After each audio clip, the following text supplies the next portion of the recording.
سورۃ الفاتحہ۔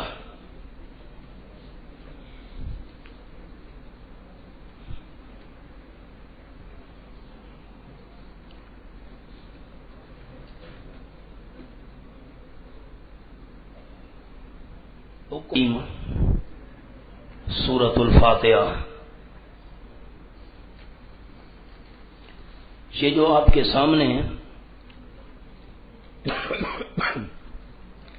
سورۃ فاتحہ کے عنوان پر، ام الکتاب کے عنوان پر ایک چھوٹا سا کتابچہ ہے۔ اس کا اگر آپ نے پیش لفظ پڑھا ہو تو پیش لفظ میں لکھا ہوا ہے، ہمارے ایک بڑے پیارے شاگرد ہیں محمد عاصم، تو وہ شعبان اور رمضان 1425 میں یہاں ہمارے دورہ تفسیر میں تھے، تو وہاں سے ہمارا عزیزم یہ حافظ عبد الباسط، اس نے اس سال ہمارے پاس دورہ تفسیر پڑھا تھا، تو وہ مولوی محمد عاصم صاحب بھی اس کے ساتھ دورے میں تھے۔ تو شاہ صاحب عزیزم عبد الباسط یہ بیٹھا ہے، ان کے والد صاحب قاری غلام حسین صاحب ہمارے بھائی ہیں، دوست ہیں، بڑا پیارا ہمارا دین کی نسبت سے تعلق ہے۔ اللہ کی شان، حافظ عبد الباسط کا خط بہت اچھا ہے، تو اس نے میری سورۃ فاتحہ کی تقریریں لکھی۔ تو جب دورہ تفسیر ختم ہو تو ساتھیوں نے وہ ورک کے فوٹو اسٹیٹ کرائے ہوئے تھے، تو عزیزم محمد عاصم بھی وہاں لے گئے، تو ان کے والد سے ہم نے ورک کے دیکھے تو انہوں نے یہ اس کو کتابچے کی شکل دے دی ہے، تو ان کی محبت ہے، انہوں نے کتابچے کی شکل دے کر پھر میرے پاس بھیج دیا مسودہ کہ آپ چیک کریں۔ تو میں نے کہا اگر آپ مجھ سے پہلے مشورہ کر لیتے تو ہم اس میں کچھ تبدیلیاں، کچھ اس میں اضافے وغیرہ کرتے، پر ان کا شوق تھا کہ آپ دورہ تفسیر میں یہ تقسیم کریں اور اس سے پڑھائیں، ساتھیوں کا فائدہ ہو، ہمارا بھی صدقہ جاریہ ہو۔ تو پہلے ہمارے لیے مسئلہ یہ تھا کہ ہمیں ساتھ ساتھ حوالوں کے لیے قرآن پاک کھولنا پڑتا تھا۔ ویسے ہماری سورۃ فاتحہ کی 4 کیسٹیں ملتی ہیں 4 گھنٹے، یہاں جو میوزک سینٹر والا ہے کمری، اس کے پاس چیز یہی ہے، صرف وہاں 4 گھنٹے کی تقریر اس لیے ہے کہ وہ حوالے ہم ساتھ ساتھ کھولتے تھے، کیونکہ یہ کتابچہ تو لکھا ہوا نہیں ہوتا تھا، تو اس لیے وقت زیادہ لگ جاتا تھا۔ اب میں حوالے قرآن پاک کے نہیں کھولوں گا، بلکہ جو حوالے آپ کے سامنے انہی سے ترجمہ کروں گا، تاکہ سہولت ہو آپ کے لیے اور میرے لیے۔ تو دیکھیے ہم نے کیا لکھا اس پر، میں ساتھ ساتھ آپ کو سمجھاؤں گا۔ سب سے پہلے تو ہم نے گفتگو کرنی ہے اسماء الفاتحہ۔ آپ دیکھیں صفحہ نمبر 6 پر، سورۃ فاتحہ کے مشہور 10 نام تو بہت ہیں، مشہور 10 نام جو ہیں، نمبر 1 فاتحہ، نمبر 2 آپ پڑھتے ہیں نا مولانا، مجھے بھی خوشی ہو، نمبر 2 شافیہ، نمبر 3 کافیہ، نمبر 4 ام الکتاب، number 5 السبع al Mathani, number 6 الرقیہ، number 7 الواقعہ، number 8 سورۃ الصلاح، نمبر 9 سورۃ الکنز، نمبر 10 اساس القرآن۔ ویسے میں کام کر رہا ہوں، اس کو مزید میں اضافے کی شکل دے دوں، کتاب کی شکل، کام جاری کیا کروں، اتنی میری تقریروں کی مصروفیات ہیں پورے ملک میں، سال میں آپ یقین کریں کوئی دن فارغ نہیں ہوتا کہ میں کسی ملک کے علاقے میں بیان نہ کروں، اب وہ بھی مصروفیات ہے۔ اب آپ کے پاس یہ اس کی وضاحت بھی لکھی ہوئی ہے۔ فاتحہ، اس کو فاتحہ اس لیے کہتے ہیں اس سے قرآن کا افتتاح کیا گیا، اور شافیہ کا معنی شفا دینے والی، تو واقعی وَنُنَزِّلُ مِنَ الْقُرْآنِ مَا هُوَ شِفَاءٌ وَرَحْمَةٌ لِّلْمُؤْمِنِينَ، نمبر 3 کافیہ، کافی ہونے والی، اسی بندہ سورت کو سمجھ لے تو ہدایت کے لیے یہ بھی کافی ہے۔ ام الکتاب کا معنی سارے قرآن کا مغز، خلاصہ، نچوڑ۔ السبع المثانی، اس کی تشریح آگے آ رہی ہے۔ الرقیہ کا معنی دم کی ہوئی، اس سے پڑھ کر دم کیا جاتا ہے، اور الواقعہ معنی بچانے والی، جو بندہ اس کو مان لے تو یہ اس کو جہنم سے بچائے گی۔ ہر ہنسدے آنے وہ خیر کہے، کوئی خصوصی خوشی نصیب تھا یہ۔ 8 سورۃ الصلاح، نماز کی سورت، اس کو نماز میں پڑھا جاتا ہے۔ سورۃ الکنز، کنز کا معنی خزانہ، یہ بھی تشریح آگے آ رہی ہے۔ اساس القرآن، قرآن کی بنیاد۔ السبع المثانی کا مطلب یہ ہے کہ سورۃ فاتحہ کی 7 آیات ہیں جن کو بار بار دہرایا جاتا ہے، ٹھیک؟ تو مثانی کا معنی دہرائی ہوئی، مثانی کا معنی دہرائی ہوئی، یہ 7 آیتیں جن کو بار بار دہرایا جاتا ہے، اور یا مثانی ثنا سے ہے، یعنی یہ 7 آیات انتہائی قابل تعریف ہیں. 2 مطلب ہو گئے. یا مثانی کا مطلب یہ ہے کہ قرآن مجید میں صبر کرو. یہ جگہ کھولو جی. وَلَقَدْ آتَيْنَاكَ سَبْعًا مِنَ الْمَثَانِي. وَلَقَدْ آتَيْنَاكَ سَبْعًا مِنَ الْمَثَانِي. صفحہ 401.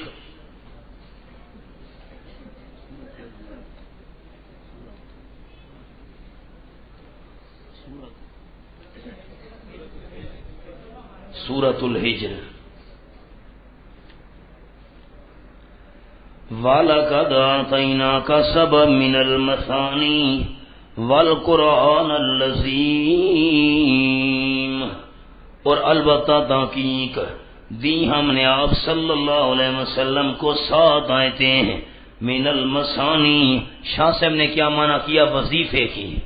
اور ہم نے یہاں کیا معنی کیا؟ مثانی، دہرائی ہوئی. یہ 7 آیتیں ایسی ہیں جن کو بار بار دہرائی. یا مثانی ثنا سے ہے، یہ 7 آیتیں انتہائی قابل تعریف ہیں. ٹھیک ہو گیا. ایک اور تیسرا معنی بھی آپ کے پاس لکھا ہوا ہے، دیکھو جی. یا مثانی کا مطلب یہ ہے کہ قرآن مجید میں 2 قسم کی آیات ہیں. نمبر 1 مبشرات، نمبر 2 منذرات، خوشخبری سنانے والی آیتیں، ڈرانے والی آیتیں. مبشرات کے سننے سے اہل ایمان کے دل نرم پڑ جاتے ہیں. اور نمبر 2 بھی پڑھ لو، منذرات کو سننے سے ایمان والوں پر خوف الہی طاری ہو جاتا ہے. اب ذرا خیال اس کا ترجمہ آیت کا دیکھیں. مبشرات کے سننے سے اہل ایمان کے دل، اور منذرات کو سننے سے ایمان والوں پر خوف الہی طاری. کیسے؟ اللہ نزل احسن الحدیث کتابا، اللہ کریم نے تھوڑا تھوڑا اتارا بہترین کلام. احسن الحدیث کا معنی بولنا صاحب، بہترین کلام. کتاب ہے متشابہن، درالے کے ملنے جلنے والی ہیں اس کی آیتیں. مثانیہ، دہرائی ہوئی. ایک معنی مثانیہ قابل تعریف. مثانیہ 2 قسم کی آیتیں ہیں. تیسرا معنی کیا کیا؟ مثانیہ کا 2 قسم کی. منذرات، مبشرات.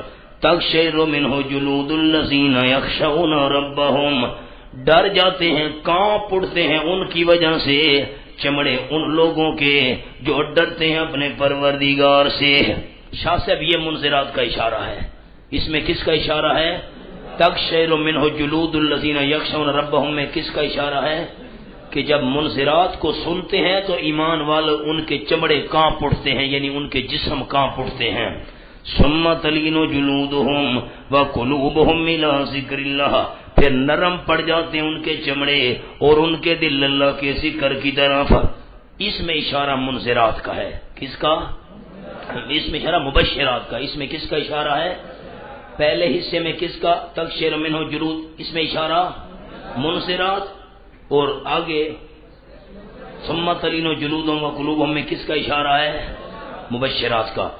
ذالک ھدی اللہ یہدی بہ من یشاء، یہ ہدایت اللہ کریم کی، ہدایت دیتے اللہ جس کو چاہتے اس کے ذریعے ہے، اور جس کو اللہ گمراہ کر دے نہیں اس کے لیے کوئی رہنمائی کرنے والا. یا مثانیہ ثنا سے ہے کہ قرآن کی آیتیں 2 قسم کی ہیں. منذرات کو سننے سے ایمان والوں پر خوف الہی طاری ہو جاتا ہے. آگے جو مثال لکھی ہوئی نا، یہ مثال یہاں ٹھیک نہیں ہے، اس کو کاٹ دو، مثال کو یہاں سے کاٹ دو. یہ مثال یہاں کی نہیں ہے. یہ جو آیت لکھی ہوئی ہے نا، یہ اس کی مثال نہیں ہے. وہ شاہ صاحب اس پہلی آیت میں دونوں باتیں آ گئیں، مبشرات بھی آ گئے. سن رہے ہو مولانا کہ نہیں سن رہے ہو؟ یہ کتابت کی غلطی ہو گئی. پہلی آیت میں مبشرات بھی آ گئیں، اور مبشرات کو سننے سے ایمان والوں کے دل نرم پڑ جاتے ہیں، اور منذرات کو سن کر ان کے دل ڈر جاتے ہیں. اور سورۃ فاتحہ میں بھی انہی 2 قسموں کا ذکر ہے، اسی لیے سورۃ فاتحہ کو السبل. دیکھو صراط الذین انعمتا، انعمتا جن پر انعام ہوا، اس میں اشارہ کس کا ہے؟ کچھ بتا سکتے ہو؟ اس میں اشارہ مبشرات کا. اور غیر المغضوب ولضالین غضب گمراہ، اس میں اشارہ کس کا ہے؟ منذرات کا۔ الذین انعمت علیہم میں اشارہ ہے، پڑھو تو صحیح مولانا، خوشخبری حاصل کرنے والوں کا بذریعہ مبشرات، اور غیر المغضوب علیہم ولضالین میں ڈر جانے والوں کی طرف۔ ٹھیک ہے، نوٹ۔ اس کو فاتحہ اس لیے کہتے ہیں کہ اس سے قرآن مجید کا افتتاح کیا گیا۔ شافیہ کا معنی شفا دینے والی، کا معنی ایک لفظ آیا ام القرآن، کا معنی ام الکتاب، ام القرآن، کا معنی مخ اور خلاصہ۔ یہ سورت قرآن مجید کا خلاصہ، اس لیے اس کو ام الکتاب۔ پھر الرقیہ کا معنی یہ پڑھ کر دم کی جاتی ہے۔ بخاری شریف میں حدیث ہے، صحابہ جا رہے تھے ایک بستی کے باہر، انہوں نے پڑاؤ ڈالا، بستی والوں سے وہ کھانا پینا مانگا، نے کہا جاؤ جاؤ، ہم نے تمہارے نہیں پکایا ہوا، جاؤ کام کرو، جو آتا ہے ہماری طرف آ جاتا ہے۔ رات کا وقت تھا، تو جو بستی کا سردار تھا قبیلے کا، علاقے کا، وہاں کا، تو اس کو کسی چیز نے ڈس لیا۔ تو انہوں نے سوچا کہ بھئی یہ جو باہر ڈیرا لگایا ہوا ہے نا مسافروں نے، تو خانہ بدوش قسم کے لوگوں کے پاس کوئی جڑی بوٹیاں ہوتی ہیں، کوئی ایسی چیزیں، ان سے معلومات کرو۔ تو ایک صحابی نے کہا ہاں جی ہمارے پاس ہے، لیکن اس پر اتنی بکریاں لگیں گی۔ نے کہا ٹھیک ہے ہم دیں گے۔ تو صحابی نے جا کر سورۃ فاتحہ پڑھ کر دم کیا، اللہ نے شفا دے دی سردار کو، انہوں نے وعدے کے مطابق بکریاں دیں۔ اب ان کو تسلی نہ ہوئی کہ اب کیا کریں ہم، تو جب مدینہ طیبہ پہنچے، آپ صلی اللہ علیہ وسلم کی خدمت میں سارا قصہ سنا۔ آپ نے فرمایا تجھے کیسے پتا چلا کہ سورۃ فاتحہ پڑھ کر دم کرنا ہے؟ خیر اچھا کیا، میرا حصہ بھی نکالو۔ ان احق ما اخذتم علیہ اجرا کتاب اللہ، بخاری شریف کے لفظ ہیں۔ تو الرقیہ کا معنی دم کی ہوئی۔ آگے سورۃ الصلاۃ، ورنہ جو نہیں پڑھے گا آگے نہیں پڑھائے گا۔ حوصلے سے شور نہیں مچانا، میں شور کا قائل نہیں ہوں، اب حوصلے سے پڑھیں لیکن پڑھیں صحیح۔ سورۃ الصلاۃ اس لیے کہلاتی ہے کہ اس کو نماز کی ہر رکعت میں پڑھا جاتا ہے۔ سورۃ الکنز اس لیے کہتے ہیں کہ یہ اللہ کے خزانوں میں سے ایک خزانہ ہے، اور اساس القرآن کا معنی قرآن کی بنیاد۔ یہ کچھ جو نام تھے ان کی تشریح آ گئی۔ فضیلت الفاتحہ دوسرا عنوان، رسول اکرم صلی اللہ علیہ وسلم فرماتے ہیں کہ اللہ نے فرمایا سورۃ فاتحہ میرے عرش کے خزانوں میں سے خزانہ ہے۔ نمبر 2، آپ صلی اللہ علیہ وسلم نے فرمایا اے ابی تو قرآن میں کیسے قرات کرتا ہے؟ حضرت ابی رضی اللہ عنہ نے سورۃ فاتحہ پڑھی تو آپ نے فرمایا مجھے اس ذات کی قسم جس کے قبضے میں میری جان ہے، یہ وہ سورت ہے، اس جیسی سورت نہ تو تورات نہ انجیل اور نہ قرآن میں نازل ہوئی۔ یہی سورت سبع من المثانی اور قرآن حکیم جس سے میں نوازا کیا ہوں۔ ورنہ سورت فاتحہ تورات میں تھی، انجیل میں، زبور میں، باقی صحیفوں میں۔ اچھا یہ کیا ہے آپ کا عقیدہ؟ معراج والی رات آپ صلی اللہ علیہ وسلم نے انبیاء کو نماز پڑھائی تھی؟ چپ کر گئے ہو مولانا، جلدی کرو بات سمیٹیں۔ نماز پڑھائی تھی تو انبیاء علیہ الصلوۃ والسلام پر تو فاتحہ نازل بھی نہیں ہوئی، انہوں نے تو فاتحہ نہ پڑھی، اور نبی پاک نے پڑھی، آپ پر تو نازل ہوئی تھی۔ جب انبیاء نے سورۃ فاتحہ نہیں پڑھی ان کی نماز کیسی ہوئی؟ چھوٹے شیعہ کہتے ہیں، کون سے چھوٹے شیعہ؟ غیر مقلد۔ چھوٹے شیعہ کہتے ہیں فاتحہ پیچھے امام کے نہ پڑھو تو نماز نہیں ہوتی۔ چھوٹے شیعوں پر سوال کرنا، انبیاء ان پر تو فاتحہ نازل ہی نہیں ہوئی تھی، انہوں نے تو فاتحہ نہیں پڑھی، ان کی نماز کیسے ہو گئی؟ کیا سوال یاد رکھو گے؟ انبیاء پر سورۃ فاتحہ نہ تورات نہ انجیل وغیرہ، اور یہ تو صرف نبی پاک پر نازل ہوئی، آپ نے تو فاتحہ پڑھی، باقیوں نے نماز کیسے ہو گئی؟ مولانا قال النبی صلی اللہ علیہ وسلم من کان لہ امام فقراۃ الامام لہ قراۃ۔ آپ صلی اللہ علیہ وسلم فرماتے ہیں امام جب قرات کرتا ہے، امام کا قرآن پڑھنا مقتدی کا سمجھا جاتا ہے۔ جب آپ صلی اللہ علیہ وسلم نے فاتحہ پڑھی تو سب کی سمجھی گئی، تو فاتحہ آگے چلو۔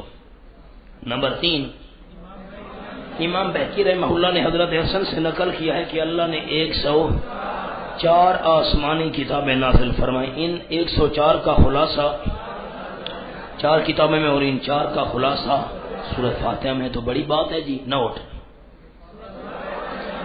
سورۃ فاتحہ میں تمام قرآن کا خلاصہ ہے، اس کے دلائل میں انشاءاللہ نئی ترتیب سے جب سورۃ فاتحہ لکھوں گا نا تو پھر بڑے الگ انداز میں اور عنوانات کے ساتھ، یہ تو ورقے تھے انہوں نے شائع کر دی، ان کی محبت ہے، تو تو اب اسی کے مطابق ہم پڑھ رہے ہیں. اس کے دلائل مندرجہ ذیل ہے. نمبر 1، پورے قرآن میں 4 مسئلے توحید، رسالہ، صداقت، کتاب اور قیامت آخرت. وہ جو 4 موضوع ہم مقاصد اربع پڑھتے رہے اور یہی 4 مسائل سورۃ فاتحہ میں بیان کر دی گئے. تو یہ قرآن مجید کا خلاصہ. الحمدللہ رب العالمین الرحمن الرحیم، یہ توحید ہے. اور مالک یوم الدین، اس میں اہدنا الصراط المستقیم، اس میں کیونکہ صداقت کتاب یعنی سیدھا راستہ. ہم نے کہا اللہ میں سیدھے راستے پر چلا، سیدھا راستہ فرمایا ذالک الکتاب لا ریب فیہ، یہ سیدھا راستہ ہے. ٹھیک ہے. تو اہدنا الصراط المستقیم میں کس کا اشارہ ہو گیا؟ صداقت کتاب. اور الذین انعمت علیہم میں کیسے؟ الذین انعم اللہ علیہم من النبیین، بس وہ دیکھو جن پر انعام کیا تو سب سے پہلی جماعت کون سی؟ انبیاء کی ہے، کیونکہ رسولوں پر اللہ کا خاص انعام نازل ہوا. قرآن میں 4 مسائل تھے، 4 کے 4 قسمیں ہیں سورت. تو سورت فاتحہ کیا ہو گئی؟ پورے قرآن کا خلاصہ. نمبر 2، تقریر نمبر 2، پورے قرآن مجید میں 6 علوم ہیں. نمبر 1، معرفت الہی کا علم. معرفت الحمدللہ، تمام تعریفیں اللہ ہی کے لیے ہیں جو اللہ کے لائق ہے. کون سا اللہ بھائی؟ اس کی معرفت پہچان ہونا. رب العالمین الرحمن الرحیم، یہ کیا ہو گیا؟ معرفت. نمبر 2، معرفت نبوت کا علم، نبوت کی پہچان. الذین، کیونکہ انبیاء پر اللہ کے انعامات نازل ہوئے. ٹھیک. نمبر 3، معرفت معاد، دوبارہ لوٹنا، دوبارہ زندہ ہونا، یعنی قیامت میں اٹھنا. اس کا ذکر مالک یوم الدین میں ہے. علم. نمبر 4، علم العبادات، اس کا ذکر آگے چلو. علم. نمبر 5، علم السلوک. علم السلوک، طریقت کا علم، پیری مریدی کا علم. سلوک کا مطلب اخلاص اور احسان کے ساتھ عمل کرنا. اخلاص اور احسان مراد کیا ہے؟ ایسے احسان کس کو کہتے ہیں؟ انت عبد اللہ کانک تراہ فإن لم تکن تراہ فإنہ یراک. ایسے عمل کرنا جیسے تم اللہ کو دیکھ رہے ہو. اگر تم اللہ کو نہیں دیکھ رہے تو وہ اللہ تمہیں دیکھ رہا. اس کا ذکر ایاک نستعین، تجھے ہی سے مدد مانگتے ہیں، اللہ تیرے بغیر ہمارا کوئی نہیں. یہ ساری طریقت کا خلاصہ. اور اہدنا الصراط المستقیم، ہمیں سیدھے راستے پر چلا. کیا مطلب؟ اللہ ہم جو کام کریں اخلاص کے ساتھ کریں، تیری رضا کے لیے کریں، بس یہی صراط مستقیم ہے. اس میں بھی اشارہ علم السلوک. نمبر 6، علم القصص. علم القصص، اس کا ذکر صراط الذین انعمت سے لے کر والضالین تک، یعنی جن لوگوں پر انعام ہوا ان کے قصے اور جن پر عذاب ہوا ان کے قصے، جو گمراہ ہوئے. تو پورے قرآن میں 6 علوم تھے، 6 کے 6 سورۃ فاتحہ میں ہیں. تو فاتحہ پورے قرآن کا خلاصہ ہے. نوٹ ایاک نستعین اہدنا الصراط المستقیم، علم سلوک کا اشارہ ہے، کیونکہ اللہ کی مدد کے بغیر انسان اخلاص سے عمل، اگر اللہ کی مدد ہوگی تو اخلاص سے بندہ کام کرے گا، اور صراط مستقیم سے ہٹ کر احسان والے درجے پر نہیں پہنچ سکتا. تقریر نمبر 3، قرآن مجید میں 3 علوم ہیں. نمبر 1، علم الاسماء والصفات، علم اللہ کے ناموں کا اور صفتوں کا علم. اس کا ذکر الحمدللہ سے الرحیم تک. الحمدللہ رب العالمین الرحمن الرحیم، یہ اللہ کے نام اور صفتوں کا علم. وہ اللہ ہے، رحمان ہے، رب ہے، سارے جہانوں کا پالنے والا، رحیم ہے. نمبر 2، علم الوعد جو نیک لوگ ہیں، فرما بردار ہیں مومن، ان کے لیے وعدے، جو نافرمان باغی مشرک ان کے لیے ڈراوے. اس کا ذکر مالک یوم الدین میں، قیامت میں جن کے ساتھ وعدے ہوئے اللہ ان کو جنت دے گا، جن کو ڈرایا ان کو جہنم دے گا. نمبر 3، علم الاحکام، اس کا ذکر ایاک نعبد، وہی ایاک نعبد کا تو ساری کی ساری عبادات اور احکام اس میں آ گئے. تقریر نمبر 4، قرآن مجید کی آیات 2 قسم ہیں، علمی اور عملی. عملی کا اشارہ ایاک نعبد ایاک نستعین، یہ عمل ہے، تیری عبادت، تجھ سے مدد. اور علمی اس لیے باقی سورۃ فاتحہ میں علمی، الحمدللہ رب العالمین الرحمن مالک یوم الدین، یہ باقی سارا علمی. تقریر نمبر 5، قرآن مجید کی آیات 3 قسم کی ہیں، آیات القصص، آیات الاحکام، آیات الاوصاف. اچھا، قصوں کی آیتیں، اس کا ذکر الذین انعمت سے والضالین تک. ابھی آپ نے پڑھا. نمبر 2 علم الاحکام، اس کا اشارہ ایاک نعبد. نمبر 3 علم اللہ کی صفتیں یعنی اللہ کے اوصاف. الحمدللہ، رب العالمین، الرحمن، الرحیم، مالک یوم الدین. یہ تو پورے قرآن میں یہ 3 آیتیں ہیں اور یہ 3 قسم کی آیتیں سورۃ فاتحہ میں ہے. تو سورۃ فاتحہ پورے قرآن کا خلاصہ ہے. ورنہ یہ آپ کو مزہ آئے گا جب آپ ایک ایک تقریر جمعے پر بیان کریں گے.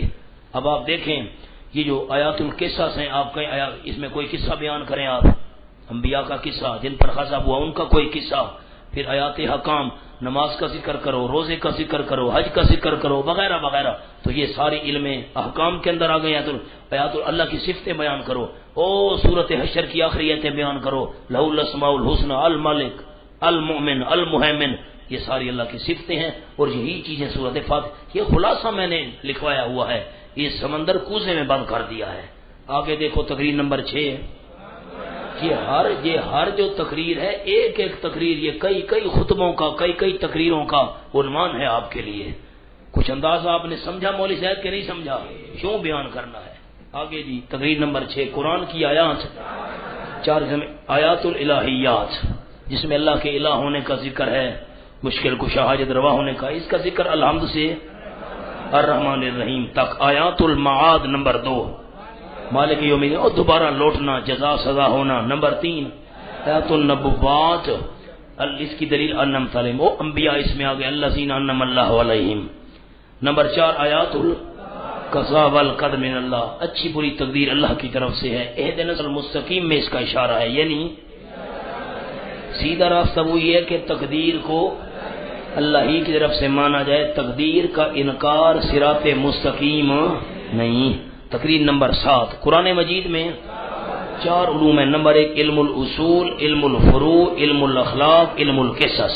علم الاصول یعنی کچھ تو مولانا تعاون کرو، یعنی عقائد کا علم. الحمدللہ سے یوم الدین تک یہ عقیدے ہیں.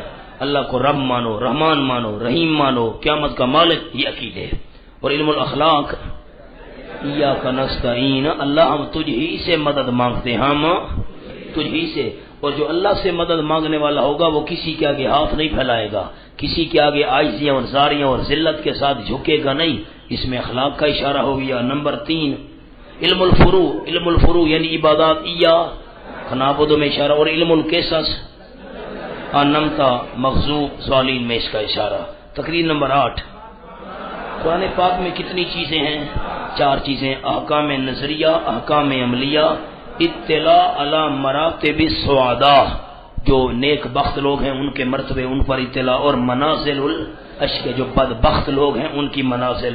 اب دیکھو احکام نظریہ، عقائد کہاں ہیں؟ الحمدللہ، رب العالمین، الرحمن، الرحیم، مالک یوم الدین، یہ عقیدے ہیں. نمبر 2 احکام عملیہ یعنی عبادات کا بیان، ایاک نعبد. اور اطلاع علی مراتب السعداء، اس کا اشارہ الذین انعمت. دیکھو نیک بخت لوگوں کا ذکر ہو رہا ہے اور اشقیاء لوگوں کا ذکر، غیر المغضوب علیہم.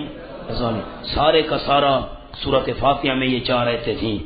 اب تقریر نمبر 9. قرآن پاک کی آیات 3 قسم ہیں. نمبر 1 آیات الثناء، آیات الامر والنہی، آیات الوعد والوعید. دیکھو اب یہ تینوں سورۃ فاتحہ میں ہے تو سورۃ فاتحہ قرآن کا خلاصہ ہے. الحمدللہ سے الرحمن الرحیم تک یہ کیا؟ آیات الثناء. ثناء کا معنی ان میں اللہ کی تعریف ہے. آیات الامر والنہی، جن کا اللہ نے حکم دیا، جن سے روکا، اس کی دلیل ایاک نعبد. آیات الوعد والوعید، اس کی دلیل مالک یوم الدین، وہاں جزا سزا ہوگی، جنت جہنم ملے گی. یہ تینوں قسم کی آیات فاتحہ میں ہے تو سورۃ فاتحہ ام القرآن ہے، ام الکتاب، سارے قرآن کا خلاصہ. اچھا تقریر نمبر 10. قرآن پاک میں کل کتنے مسئلے ہیں؟ 3. نمبر 1 مبدا، نمبر 2 معاش، نمبر 3 معاد. مبدا یعنی انسان کی ابتدا کا ذکر. نمبر 2 معاش یعنی زندگی گزارنے کا طریقہ. نمبر 3 معاد یعنی قیامت میں زندہ ہونے کے بعد والے حالات کا ذکر. ان تینوں کا ذکر سورۃ فاتحہ میں. الحمدللہ، اس میں مبدا کا ذکر ہے، یعنی الحمد للخالق. الحمد، تمام تعریفیں اللہ سے وصف مشہور مراد ہے خالق.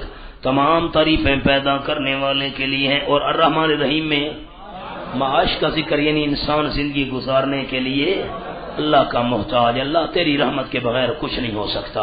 اور مالک یوم الدین میں معاد کی طرف اشارہ ہے، نیز یا کنابودوں میں بھی معاد کی طرف اشارہ ہے کہ زندگی اللہ کی عبادت میں گزارنی ہے۔ نمبر 11 قرآن پاک کی آیات 3 قسم ہیں، الالہیات، النبوات، الاوامر والنواہی۔ پہلی کا اشارہ الحمدللہ سے مالک یوم الدین تک، دوسری نبوات کا اشارہ انم تعلیم او الذین انعم اللہ علیہم۔ نمبر 3 ایاک نعبد میں تمام اوامر اور نواہی آ گئے۔ تقریر نمبر 12 قرآن مجید میں 6 مسئلے ہیں، توحید، رسالت، قیامت، احکام، ماننے والوں کے حوال اور نہ ماننے والوں کے حوال۔ یہ علامہ شبیر احمد عثمانی صاحب کی تقریر ہے، اور یہ 6 کی 6 باتیں سورۃ فاتحہ میں ہیں۔ الحمدللہ رب العالمین الرحمن الرحیم، یہ توحید۔ اور الذین انعمت علیہم میں رسالت، کیسے رسالت نکالو گے؟ الذین من النبیین۔ اور مالک یوم الدین میں ایاک نعبد، احکام آ گئے، عبادتیں۔ اور انعمت علیہم میں ماننے والوں کا ذکر کہ جنہوں نے مان لیا ان پر انعام ہوا، اور غیر المغضوب علیہم ولا الضالین میں نہ ماننے والوں کا ذکر۔ تو پورے قرآن میں 6 مضامین تھے، 6 کے 6 فاتحہ میں ہیں۔ تقریر نمبر 13 بولی زید جاگو، چھٹی بند ہے آج، ہاں آج چھٹی بند ہے۔ تقریر نمبر 13 اب ناراضگی نال میرے نہ دیکھو، آج چھٹی بند ہے۔ آگے چلو جی، تقریر نمبر 13 قرآن مجید میں 2 چیزیں، دا اور دوا، دا اور دوا، بیماری اور علاج۔ دا یہ مثلاً انا، جہود، انکار، رین، زلال، ان چیزوں کا اشارہ کس میں ہے؟ غیر المغضوب علیہم، یہ بیماریاں لگی ہوئی ہیں تم کو۔ اور نمبر 2 دوا، یعنی اور اللہ کی خالص عبادت کرنے والا بیماریوں سے محفوظ رہے گا۔ اس کا اشارہ ایاک نعبد و ایاک نستعین میں۔ فاتحہ سارے قرآن کا خلاصہ ہو گئی۔ تقریر نمبر 14 پورے قرآن مجید میں 2 جماعتوں کا ذکر ہے۔ نمبر 1 حق کے پیچھے چلنے والوں کا، نمبر 2 خواہشات کے پیچھے چلنے والوں کا۔ الذین انعمت علیہم میں پہلی جماعت کا ذکر، اور غیر المغضوب علیہم ولا الضالین میں وہ خواہشوں پر چلے، گمراہ ہو گئے، ان پر اللہ کا غضب ہوا۔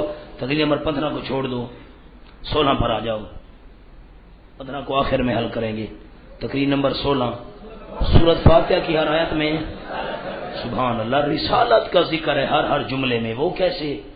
الحمدللہ میں اللہ کی معرفت کا ذکر ہے، اللہ کی پہچان، اور اللہ کی معرفت رسول کی زبان ہوئی تو الحمدللہ میں رسالت ثابت ہو گئی۔ رب العالمین پالنے والا ہے سارے جہانوں کا۔ ربوبیت 2 قسم میں، جسمانی اور روحانی۔ یہ دیکھو تقریریں بن رہی ہیں آپ کی، جسمانی پرورش غذا کے ذریعے ہوتی، جیسے آج آپ کو غذا اعلیٰ ترین ملنے والی ہے انشاءاللہ۔ جسمانی پرورش پڑھتے نہیں ہو مولانا، آپ کے لیے پیس بن رہے ہیں اور پڑھتے نہیں ہو۔ جسمانی پرورش غذا کے ذریعے ہوتی ہے، اور روحانی تربیت کے لیے اللہ نے تو رب العالمین میں کیا ثابت ہو گئی؟ رسالت۔ نمبر 3 الرحمن الرحیم، اللہ رحمت کرنے والا ہے، اس کا رسول بھیجنا رحمت ہے اللہ کی، جو رسول بھیجے۔ وما ارسلناک الا رحمت للعالمین، میں نے وہاں معنی کیا تھا رحمتا مفعول لہ ہے، ہم نے بھیجا ہی آپ کو اس لیے کہ ہم جہان والوں پر رحمت کرنا چاہتے ہیں۔ آگے چلو، مالک یوم الدین میں اس میں میری رسالت ثابت ہو گئی۔ قیامت کے دن ثواب بھی ہوگا اور عذاب بھی۔ ثواب و عذاب بغیر رسولوں کے بھیجنے سے نہیں ہو سکتا۔ ارشاد باری تعالی ما کننا معذبین حتی نبعث رسولا، یعنی جب تک ہم رسول نہ بھیجیں اور اتمام حجت نہ ہو جائے ہم عذاب، تو رسول بھیجے، اتمام حجت کیا، تب جا کر بات بنی۔ تو مالک یوم الدین میں رسالت ثابت ہو گئی۔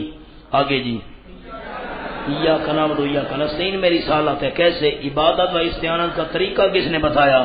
رسول نے بتایا، تو رسالت ثابت۔ آگے اہدنا الصراط المستقیم، سیدھا راستہ، اور رسول والا راستہ ہی صراط مستقیم ہو سکتا ہے۔ الذین انعمت، اس میں بھی رسالت کیسے؟ انعام یافتہ رسول ہی ہوا کرتے ہیں، یا جو ان کے پیچھے چلیں تو رسالت ثابت ہو گئی۔ غیر المغضوب علیہم ولا الضالین، مغضوب اور ضالین والی تقسیم کیسے غضب ہوا، کیسے گمراہ ہوئے؟ یہ تقسیم حق بیان حق بیان ہوا، نہ مانا غضب ہوا، گمراہ ہوئے، تو اس کے بعد ہو سکتی ہے یہ تقسیم، وہ حق جو اللہ کے رسول بیان کریں، جنہوں نے حق نہ مانا مغضوب اور ضالین بن گئے، تو اس میں میری رسالت ثابت ہو گئی۔ اور تقریر جی، تقریر نمبر 17 ایک تو ہم نے چھوڑ دیا آخر پر۔ نو سورۃ فاتحہ میں تمام فرقوں کا رد ہے، الحمدللہ میں دہریوں کا رد ہے، ٹھیک کرو، الحمدللہ میں دہریوں کا رد ہے جو اللہ کے منکر ہیں، ٹھیک ہو گیا مولانا۔ آگے رب العالمین میں مجوسیوں اور صائبین کا رد ہے، مجوس یزنا اور اہرمن کو مربی جانتے ہیں، دو خدا مانتے ہیں، فرمایا نہیں نہیں رب ایک ہے، اور صائبین کواکب کو جہان کا مربی مانتے ہیں، ان کا رد فرمایا رب العالمین، رب العالمین تو صرف میں ہوں۔ الرحمن الرحیم میں ان مشرکین کا رد ہے جن کا عقیدہ شفاعت کریہ کی کہ خدا وسیلے کے ذریعے سنتا ہے۔ مشرک کتنے قسم؟ 3 مشرک، نمبر 1 شاہزور مشرک، نمبر 2 کمزور مشرک، نمبر 3 چور مشرک۔ شاہزور مشرک جو کہتے ہیں کر دیتے ہیں، کمزور مشرک کیا کہتے ہیں کروا دیتے ہیں، چور مشرک کیا کہتے ہیں خالی سن کر پہنچا دیتے ہیں۔ ان مشرکین کا رد ہے جو کہتے ہیں اللہ وسیلے کے ذریعے سنتا ہے، فرمایا نہیں نہیں وہ براہ راست سنتا ہے۔ آگے اور جن کا عقیدہ یہ ہے کہ رحمت اور برکت دینے والا خدا کے علاوہ، فرمایا کوئی نہیں رحمت برکت دینے والا، الرحمن الرحیم تو میں ہوں۔ مالک یوم الدین میں شفاعت قہری رکھنے والوں کا رد ہے جو کہتے ہیں خدا سے جو پکڑے چھڑاوے محمد، محمد جو پکڑے چھڑا کوئی نہیں سکتا، ان کا رد ہے نہیں نہیں قیامت کے دن کا مالک میں ہوں، وہاں کسی کی ملکیت نہیں چلے گی، حاکم میں ہوں گا۔ کون ہے جس کو میں پکڑ لوں اور چھڑا سکے؟ قیامت میں اختیار صرف میرا چلے گا۔ ایاک نعبد میں ان لوگوں کا رد ہے جو غیر اللہ کی عبادت کے قائل ہیں، مثلا مشرکین او ما نعبدهم الا ليقربونا الى الله زلفى۔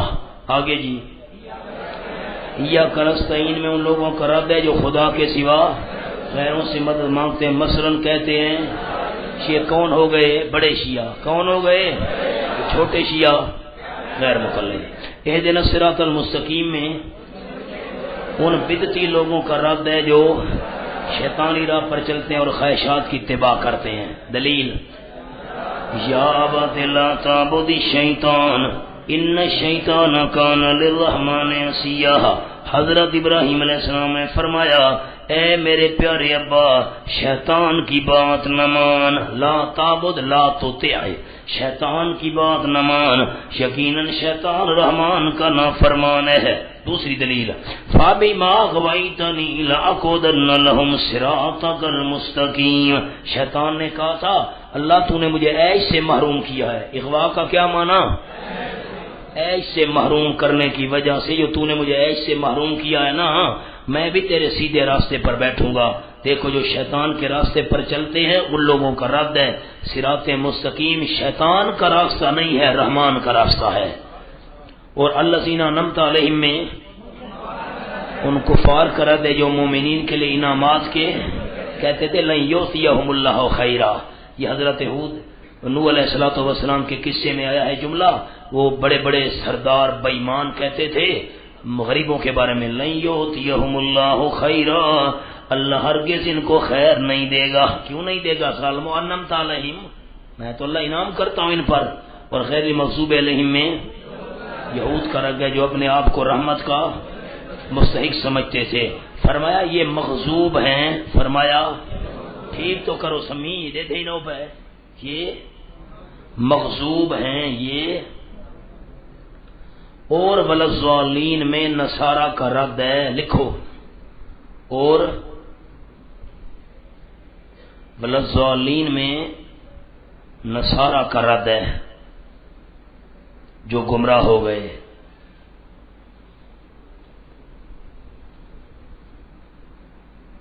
آگے چلو جی تقریر نمبر 18 سورۃ فاتحہ میں 2 قسم کے علماء کا ذکر ہے، نمبر 1 عالم بالحق، نمبر 2 عالم متبع ہوا۔ عالم بالحق حق جاننے والا، حق بیان کرنے والا، حق ماننے والا، حق سنانے والا، اس کی الذین انعمت علیہم جن پر انعام ہوا یہ عالم بالحق ہیں۔ نمبر 2 متبع ہوا، اس کی دلیل غیر المغضوب علیہم ولا الضالین، ان پر غضب ہوا، گمراہ ہوئے جو خواہشات کے پیچھے چلے۔ تقریر نمبر 19۔ اس صورت میں دو چیزیں، نمبر 1 بشارت للمومنین، تخویف للمنکرین۔ تخویف ٹھیک کرو، تخویف مومنوں کے لیے بشارت، اس کی دلیل انعمت علیہم، یہ بشارت ہے، اور تخویف غیر المغضوب علیہم ولا الضالین، یہ ڈراوا ہے۔ تقریر نمبر 20۔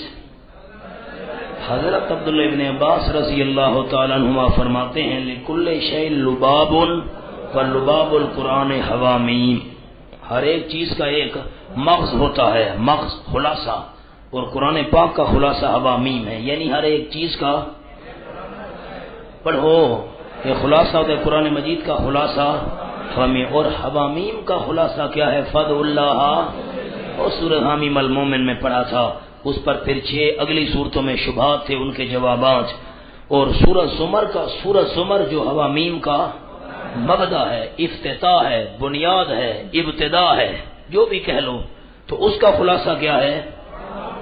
فاعبد اللہ مخلص اللہ الدین، اللہ ہی کی خالص عبادت کرتا رہے۔ تو پھر یعنی پکار اور عبادت کے لئے صرف اللہ ہے۔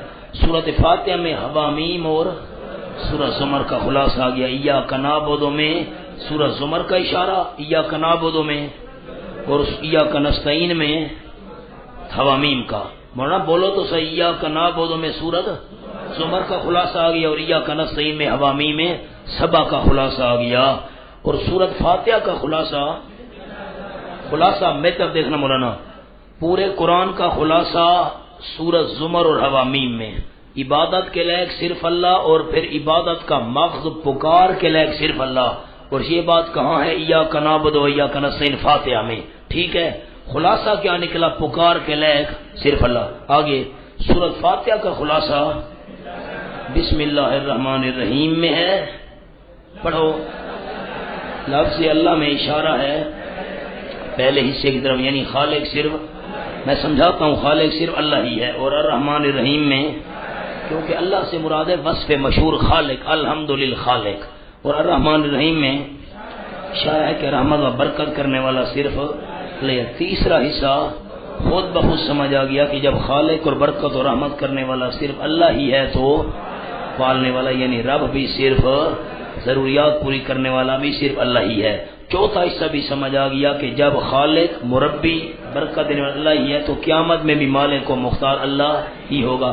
اور بسم اللہ الرحمن الرحیم میں بسم اللہ کا خلاصہ بسم اللہ کی با میں ہے، لکھو، بسم اللہ کا خلاصہ بسم اللہ کی با میں، چھوٹا چھوٹا جگہ بچی ہوئی ہے، بسم اللہ کا خلاصہ با میں ہے، اور با استعانت کی ہے۔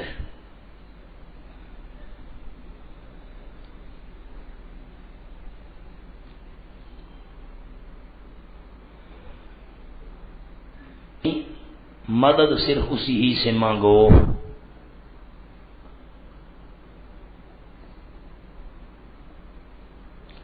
اب پچھلی تقریر پر آتے ہیں،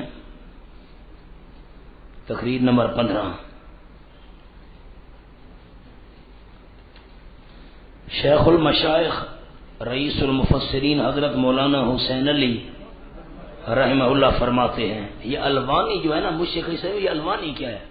یہ نا وہاں بچرا وہاں، تو وہاں سے حضرت نیلوی شاہ صاحب رحمہ اللہ نے بنا دیا الواں، الواں، تو وہاں پر وہاں سے وانی، بھائی وہاں بچرا والے، الوانی سے کیا مراد ہے؟ وہاں بچرا والے۔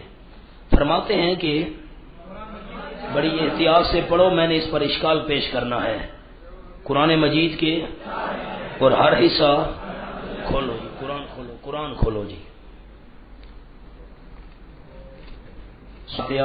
اور پھر سورۃ مائدہ کھولو آخر۔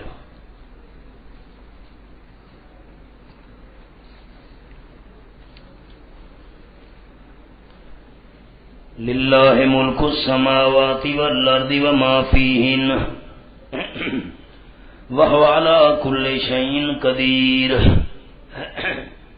لکھ لیا جی، کھول لیا، یہ پہلا حصہ الحمد سے لے کر سورۃ مائدہ کے آخر تک۔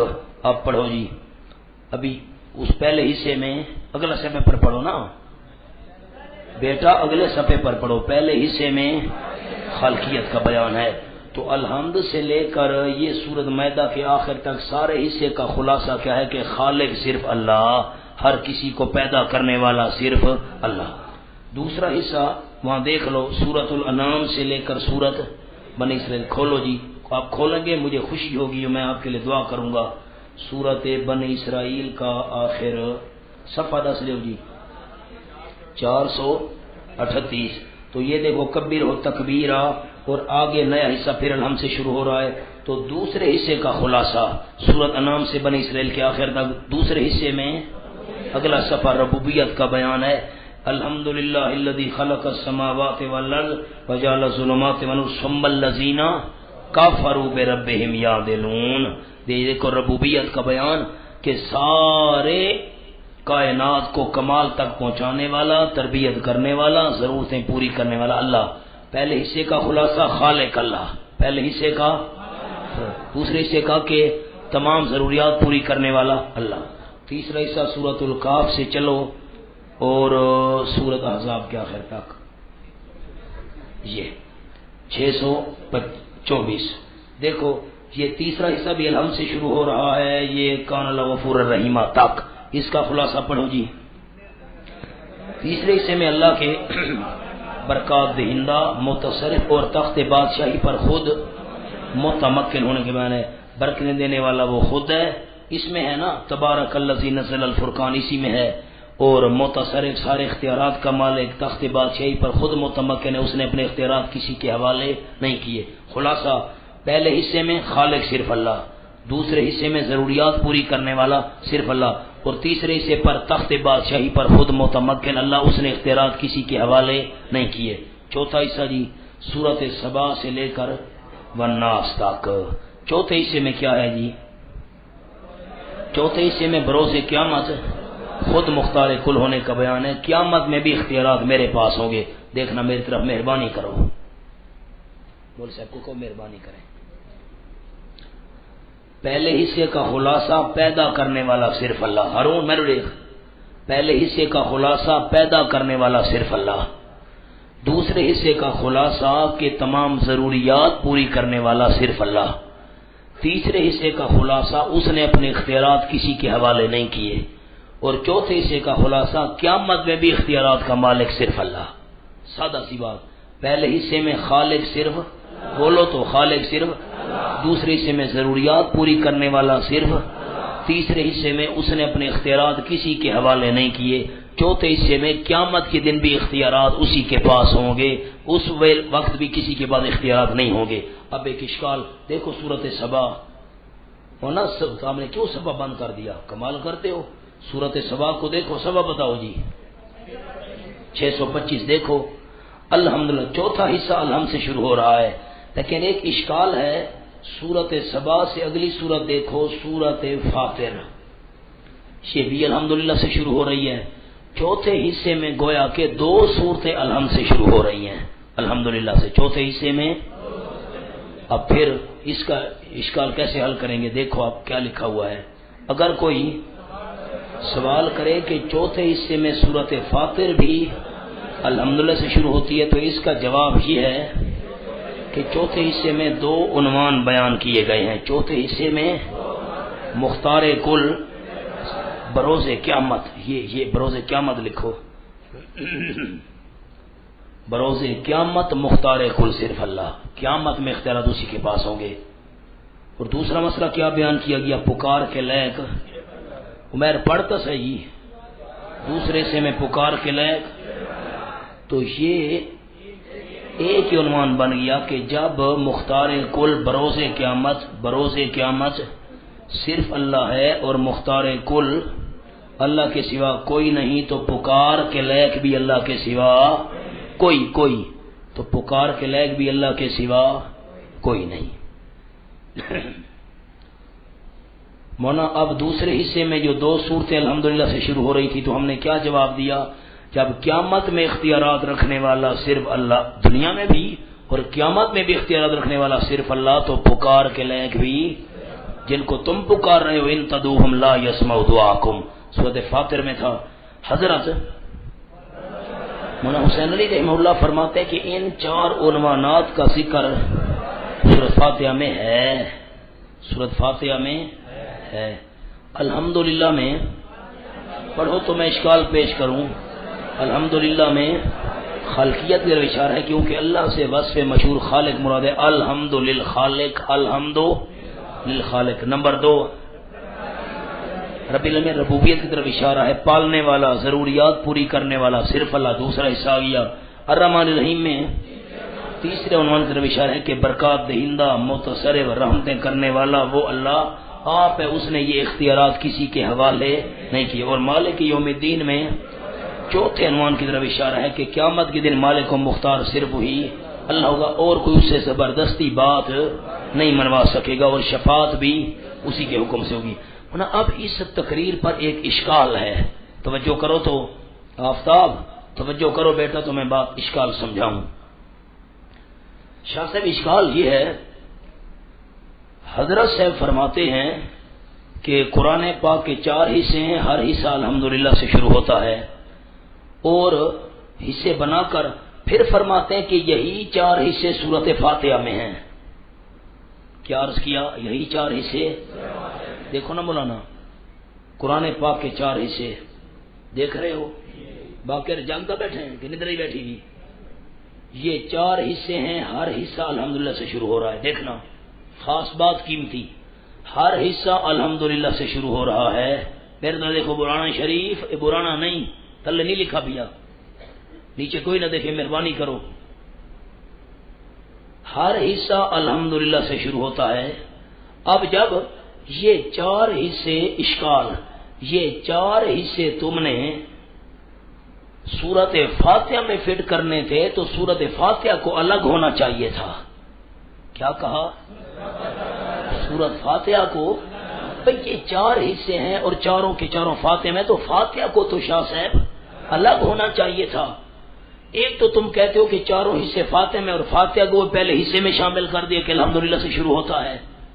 اب ایک اور دوسرا اشکال یہ ہے کہ چوتھے حصے میں 2 صورتیں الحمد سے شروع ہو رہی ہیں، چوتھے حصے میں۔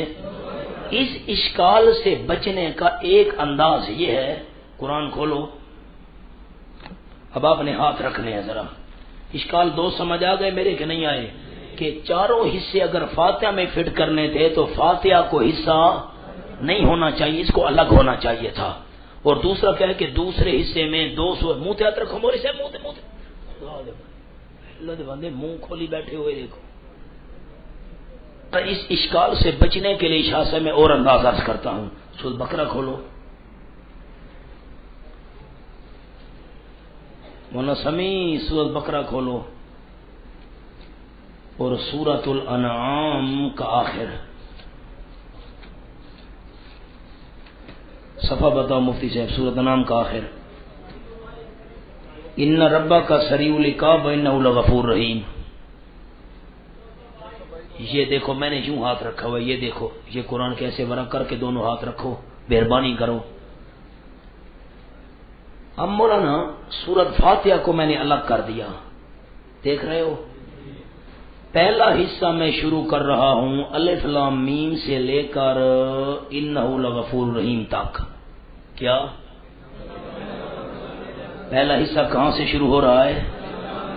میں معاذ اللہ، خیال کرنا، میں حضرت صاحب پر تنقید نہیں کر رہا، شاہ صاحب یہ نہ سمجھو تم جا کر کہنا شروع کر دو کہ حضرت کی تردید کر رہا تھا، نا، حضرت کا مقام ہم جوتیوں کی خاک بھی نہیں ہے، حضرت تو حضرت تھے، کجا ذرہ کجا آفتاب، ہم ذرے کی نسبت بھی نہیں رکھتے۔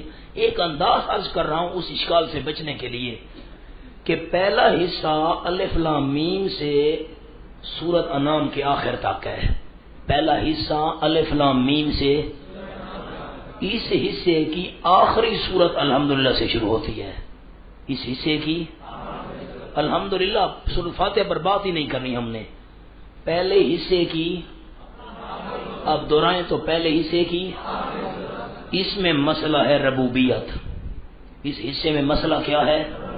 تمام ضروریات پوری کرنے والا اللہ۔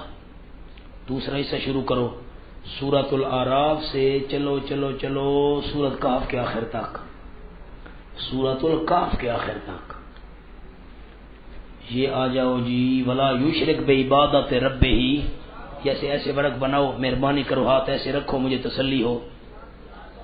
455 دوسرا حصہ کہاں سے شروع ہو رہا ہے؟ الف لام میم صاد، سورۃ اعراف سے سورۃ کہف کے آخر تک۔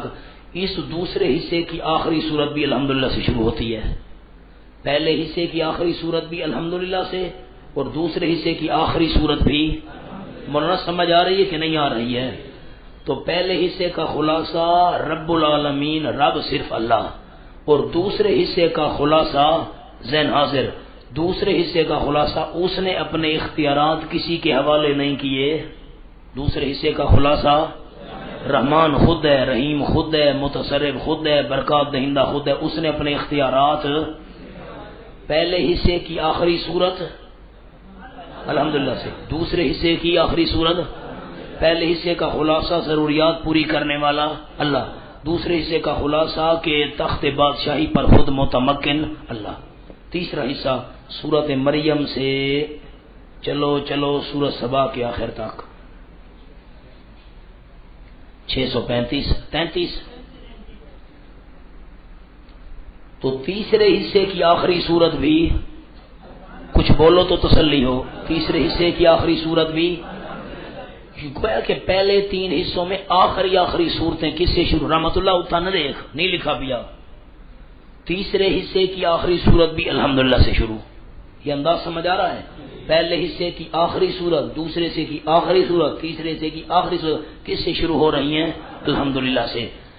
پہلے حصے کا خلاصہ کہ پالنے والا، تربیت کرنے والا، ضروریات پوری کرنے والا صرف اللہ، دوسرے حصے کا خلاصہ تخت بادشاہی پر متمکن خود اللہ، اور تیسرے حصے کا خلاصہ قیامت میں بھی مختار اور اختیارات رکھنے والا صرف اللہ۔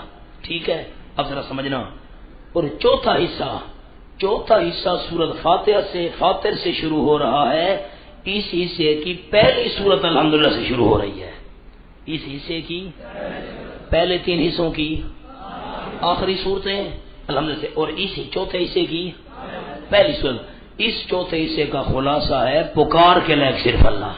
اس چوتھے حصے کا خلاصہ، پہلے حصے کا خلاصہ ضروریات پوری کرنے والا، دوسرے حصے کا خلاصہ تخت بادشاہی پر خود متمکن، اس نے اپنے اختیار کسی کے حوالے نہیں کیے، تیسرے حصے کا خلاصہ کہ قیامت میں بھی اختیارات اسی کے بعد ہوئے، چوتھے حصے کا خلاصہ پکار کے لائق۔ اب یہی چاروں باتیں فاتحہ میں ہیں۔ کیسے؟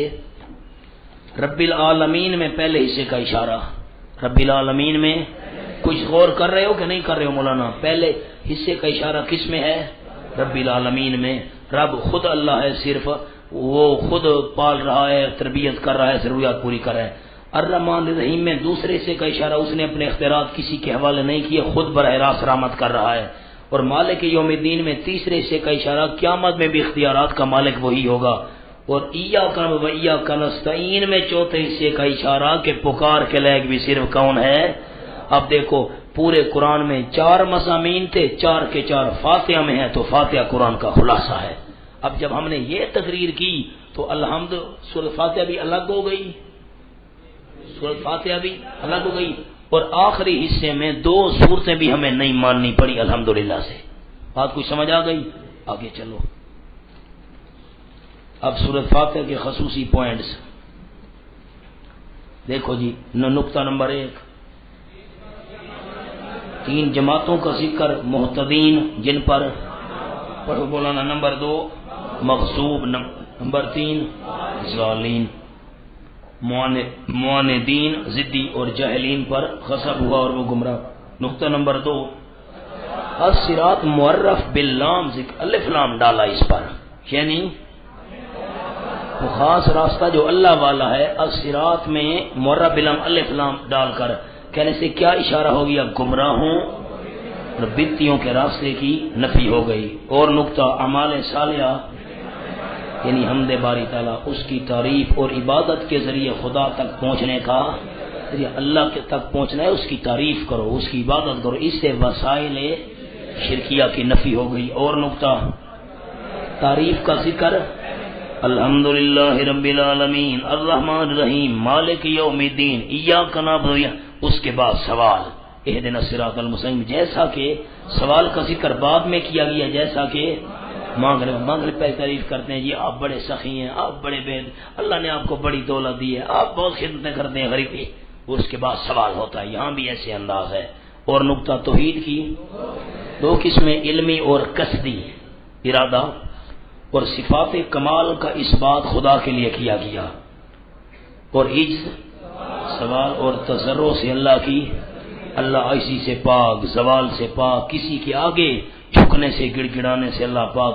اس کا اشارہ الحمدللہ میں ہے، یعنی وہ تعریفیں جو اللہ ہی کے لائق ہیں وہ اللہ کے لیے ہیں، اور جو تعریفیں اللہ کے لائق نہیں ہیں اللہ ان سے پاک ہے۔ اور پوائنٹ دلوں کے لیے دوا کا ذکر ہے کہ عقیدہ صحیح کر لو، اور بدن کی شفا کے لیے عبادت کا ذکر ہے، بدن درست کر لو، اگر عمل پر عمل کر لو اور جو نواحی ہیں ان سے رک جاؤ تو بدن کو شفا مل جائے گی۔ اور نقطہ دو قاتل بیماریوں کا ذکر، دو نمبر ایک غضب، جس سے حق والا راستہ ملنے کی امید ختم ہو جاتی ہے، نمبر دو ضلال ظالم سے کہ جس کی وجہ سے علم برباد ہو جاتا ہے۔ نقطہ نمبر 8 امراض مہلکہ کا ذکر، ہلاک کرنے والی بیماریاں، مثلا ریا کا، ایاک نعبد، اللہ میں اکیلا نہیں ہوں عبادت کرنے میں، دوسرے بھی ہیں بہت سارے، میں بھی انہی میں شامل ہوں، ہم تیری عبادت کرتے ہیں تیری ہی۔ اور کبر کا علاج، ایاک، اللہ ہم تجھ ہی سے مدد مانگتے ہیں، میں بڑا نہیں ہوں، میں کچھ نہیں ہوں، ہم تو عبادت میں تیرے محتاج ہیں۔ یہ آگے ضلال اور غضب کے اہدنا الصراط المستقیم، اہدنا الصراط، اللہ ہمیں سیدھے راستے پر چلا، بندہ غضب سے بھی بچ جائے گا، گمراہی سے بھی بچ جائے گا سیدھے راستے پر چلنے سے، اور جب امراض سے شفا پا گیا تو انعام کا مستحق ہو گیا، صراط الذین انعمت علیہم۔ اور نقطہ سوال کرنے کا طریقہ سکھایا، پہلے اللہ کی تعریف کرو، پھر اپنی حیثیت بیان کرو، ہم کچھ نہیں ہیں، ایاک نعبد و ایاک نستعین، اور ان وسیلوں کا ذکر جن کے پیش کرنے سے دعا اللہ کی صفت، للہ الاسماء الحسنی فادعوہ بہا۔ میں نے 12 قسم کا وسیلہ آپ کو سورۃ بنی اسرائیل میں لکھوایا تھا، 6 قسم کا جائز، 6 قسم کا ناجائز۔ جائز قسموں میں ایک وہ قسم تھی اللہ کا نام، اللہ کی تعریفیں، اللہ کے اسماء بیان کرو، حمد بیان کرو، مثلا رب العالمین، الرحمن، الرحیم، مالک یوم الدین۔ اچھا ایک اور چھوٹی سی بات اور عرض کرتا ہوں، ایاک نعبد، میری طرف دیکھو تو جملہ سمجھا دو احباب کو، ایاک نعبد، شاہ صاحب ہم تیری ہی عبادت کرتے ہیں، ذرا محبت سے سن کر جواب دینا، یہ پکار اللہ کی عبادت ہے کہ نہیں؟ تو ایاک نعبد میں تو پکار آ گئی، نہیں سمجھے؟ ایاک نعبد میں پکار والا مسئلہ، پھر ایاک نستعین کہنے کی کیا ضرورت تھی؟ انہوں نے جملہ سمجھا کہ نہیں سمجھا؟ اشکال پیش کرو۔ ایاک نعبد میں استعانت آ گئی، پکار علیحدہ ذکر کرنے کی کیا ضرورت تھی؟ سبحان اللہ۔ ایاک نعبد، دیکھنا اللہ ہم تیری ہی عبادت کرتے ہیں، اور ایاک نستعین اگر تیری امداد نہ ہو تو ہم تیری عبادت کر ہی نہیں سکتے۔ آگے چلو، ذکر اللہ کی قسمیں، اللہ کے ذکر کی 10 قسمیں، نمبر 1 تسبیح جیسے سبحان اللہ، نمبر 2 تحمید جیسے الحمدللہ حمد بیان کرنا، نمبر 3 تکبیر اللہ کی بڑائی بیان کرنا اللہ اکبر، نمبر 4 تحلیل جیسے لا الہ الا اللہ، نمبر 5 حوقلہ جیسے لا حول ولا قوت الا باللہ العلی العظیم، نمبر 6 حسب اللہ یعنی حسبی اللہ کہنا، حسب اللہ کہنا، نمبر 7 بسم اللہ کہنا، بسم اللہ الرحمن الرحیم کہنا، نمبر 8 اس طرح جیسے استعین باللہ میں اللہ سے مدد مانگتا ہوں، نمبر 9 تبارک جیسے تبارک اللہ احسن اللہ ہی کو برکت دہندہ سمجھنا، اور نمبر 10 تحفظ یعنی اعوذ باللہ من الشیطان الرجیم پڑھنا۔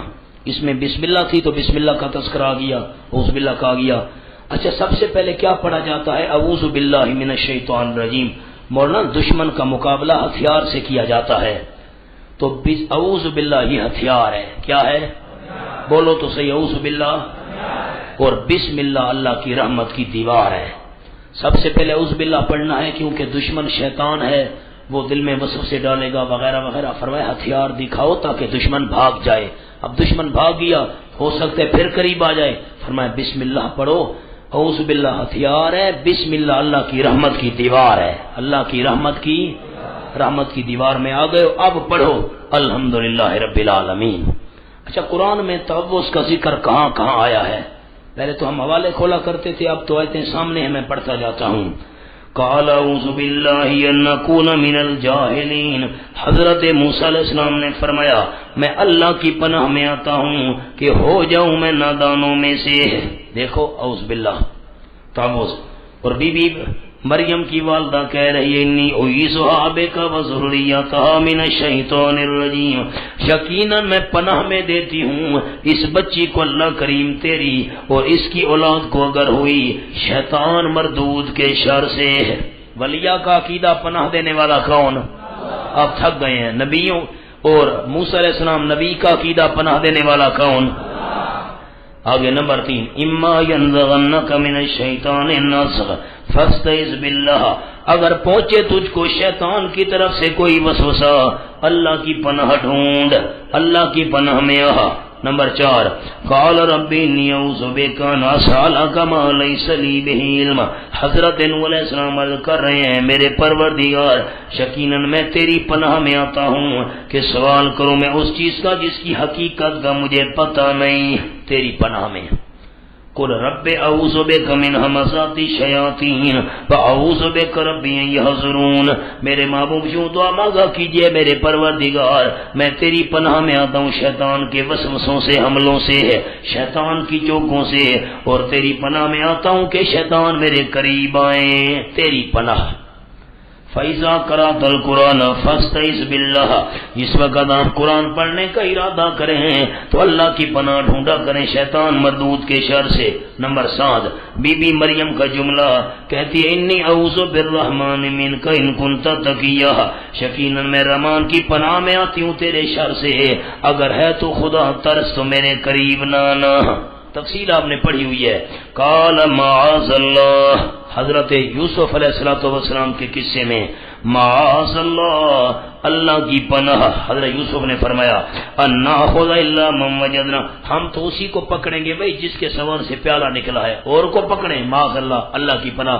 جب زلیخا نے دعویٰ دی تھی اس وقت بھی یہی جملہ تھا معاذ اللہ انہ ربی احسن مثواي وقال موسیٰ انی اعوذ بربی وربکم، حضرت موسیٰ نے فرعون کی دھمکی سن کر فرمایا یقیناً میں پناہ میں آ چکا ہوں اپنے رب کی جو میرا بھی رب ہے اور تمہارا بھی رب ہے۔ نمبر 10 وَإِمَّا يَنزَغَنَّكَ مِنَ الشَّيْطَانِ نَزْغٌ فَاسْتَعِذْ بِاللَّهِ، اگر پہنچے آپ کو شیطان کی طرف سے وسوسہ اللہ کی پناہ ڈھونڈا کیجئے۔ نمبر 11 انی اعوذ بربی وربکم ان ترجمون، یقیناً میں پناہ میں آتا ہوں اپنے رب کی جو میرا بھی رب ہے تمہارا رب ہے، اس بات سے کہ تم مجھے سنسار کرو۔ حضرت موسیٰ علیہ السلام کا جملہ قل اعوذ برب الفلق قل اعوذ برب الناس، کتنے مقام آپ کی معلومات کے لیے میں نے لکھ دیے، 13 مقام جن میں تعوذ کا ذکر ہے، اور مقام بھی ہوں گے بطور نمونہ یہ ہیں۔ قرآن مجید میں تسبیح کا ذکر، کس کا؟ بسم اللہ کا ذکر۔ اعوذ باللہ ہتھیار ہے، اعوذ باللہ بولو تو صحیح محبت سے، اعوذ باللہ۔ اور دشمن کو ہتھیار دکھائے وہ تو بھاگ گیا، پھر آ جائے تو بسم اللہ اللہ کی رحمت کی دیوار۔ وقال حضرت نوح علیہ السلام نے فرمایا ارکبوا فیہا، سوار ہو جاؤ کشتی میں، بسم اللہ مجریہا ومرساہا، اللہ کے نام کی برکت سے اس کا چلنا اور اس کا ٹھہرنا۔ انہو من سلیمان وانہو بسم اللہ الرحمن الرحیم، تشریح میں نے سورۃ النمل میں کی تھی۔ نوٹ سورۃ فاتحہ میں ایک جملہ آپ کو کہہ دوں، عوام کو سنانا، علماء نے لکھا ہے حضرت نوح علیہ السلام کے ساتھیوں نے، خود حضرت نے آدھی بسم اللہ پڑھی، اللہ نے طوفان سے نجات دے دی، بسم اللہ، آدھی بسم اللہ۔ جو پوری بسم اللہ پڑھے گا اللہ اس کو کیسے نجات نہیں عطا کرے گا۔ آگے جی سورۃ نوٹ سورۃ فاتحہ میں 5 جگہ قولو مقدر نکالیں گے، قولو بسم اللہ، تم کہو بسم اللہ، قولو پڑھو تو صحیح بلال، قولو تم کہو، الحمدللہ تم کہو ایاک نعبد، تم کہو قولو ایاک نستعین، تم کہو قولو اہدنا الصراط المستقیم۔ سبحان اللہ۔ مولانا یہ دیکھو ایک ہندو تھا، اس نے اشکال پیش کیا، شاہ صاحب اشکال ہندو نے پیش کیا، حاجی عبدالرزاق صاحب ہندو کا اشکال، اس نے کہا اللہ کہہ رہا ہے الحمدللہ، اللہ کیا کہہ رہا ہے؟ اللہ کہہ رہا ہے بسم اللہ، شروع کرتا ہوں اللہ کہہ، اس کا مطلب اللہ کا کوئی اور اللہ ہے؟ اس کا معنی اللہ کا کوئی اور اللہ. اللہ کہہ رہا ہے میں شروع کرتا ہوں اللہ کے نام سے. کیا اشکال سمجھا؟ اللہ کہہ رہا ہے میں شروع کرتا ہوں, اللہ کہہ رہا ہے الحمدللہ. اس کا معنی اللہ کا بھی کوئی اور اللہ. اس کا یہ جواب ہے یہاں کولو مقدر نکالنا ہے. اللہ نہیں, تم نے کہنا ہے بسم اللہ, تم نے کہنا ہے الحمدللہ, تم نے کہنا ہے اياک نعبد. ورنہ کچھ بات سمجھی ہے کہ نہیں سمجھی؟ آگے چلو. الحمدللہ میں ایک بڑا خوبصورت نوٹ ہے. الحمدللہ میں حسر ہے, یعنی وہ تعریفیں جو اللہ کے لائق ہیں وہ اللہ کے سوا کسی اور کے لیے نہیں ہیں. سمجھو اب اس کے دلائل. نمبر 1 لہ الحمد فی الاولی والآخرہ, سورۃ القصص نمبر 70. اللہ ہی کے لیے ہیں حمدیں دنیا میں اور آخرت میں. وَلَهُ الْحَمْدُ فِي السَّمَاوَاتِ وَالْأَرْضِ, سورۃ الروم. اللہ ہی کے لیے حمدیں آسمانوں میں اور زمین میں ہیں. نمبر 3 فَلِلَّهِ الْحَمْدُ, اللہ ہی کے لیے حمد ہے. رب السماوات ورب الارض, سورۃ جاثیہ. نوٹ. اب مولانا کیا معنی کریں گے الحمدللہ میں حسر والا معنی؟ یہ ہم نے 3 دلائل دے دیے کہ تمام تعریفیں جو اللہ کے مناسب میں اللہ ہی کے لیے ہیں. نوٹ. الحمدللہ میں دعویٰ ہے بھئی وہ تعریفیں جو اللہ کے مناسب میں اللہ کے لیے کیوں ہیں؟ کیوں؟ دلیل ہے. دلیل کیا ہے؟ رب العالمین, جب رب اللہ تو الحمدللہ, الرحمن الرحیم اللہ تو الحمدللہ, مالک یوم الدین اللہ تو الحمدللہ. آگے نوٹ. حمد ہوتی ہے نفع حاصل ہونے پر اور نقصان. بڑا قیمتی, پڑھو اس کو محبت سے میں سمجھاؤں. حمد بڑا نفع حاصل ہوا ہم نے تعریف کرنی ہے, نقصان ختم ہوا تعریف کرنی ہے. سبحان اللہ. دیکھنا فَقُطِعَ دَابِرُ الْقَوْمِ الَّذِينَ ظَلَمُوا وَالْحَمْدُ لِلَّهِ رَبِّ الْعَالَمِينَ, کاٹ دی گئی جڑ اس قوم کی جنہوں نے شرک کیا تھا. ظالم ان شرک لظلم عظیم, مشرکوں کی جڑ کاٹ دی گئی. والحمدللہ, مشرکوں کی جڑ کاٹ دی گئی. والحمدللہ کیا مطلب؟ نفع حاصل ہو گیا, نقصان ختم ہو گیا. الحمدللہ ایک انداز. دوسرا انداز سنو. سبحان اللہ. اس کا ربط کیا ہے آپس میں؟ ربط کیا ہے؟ میں نے اس موقع پر ربط عرض کیا تھا سورۃ الانعام میں. فَقُطِعَ دَابِرُ الْقَوْمِ الَّذِينَ ظَلَمُوا وَالْحَمْدُ لِلَّهِ رَبِّ الْعَالَمِينَ. ظالموں کو تباہ کرنے والی تعریفیں صرف اللہ ہی کے لیے ہیں. ظالموں کو اور کوئی تباہ نہیں کر سکتا. اللہ یہ تیری شان ہے, تو تباہ کر سکتا ہے.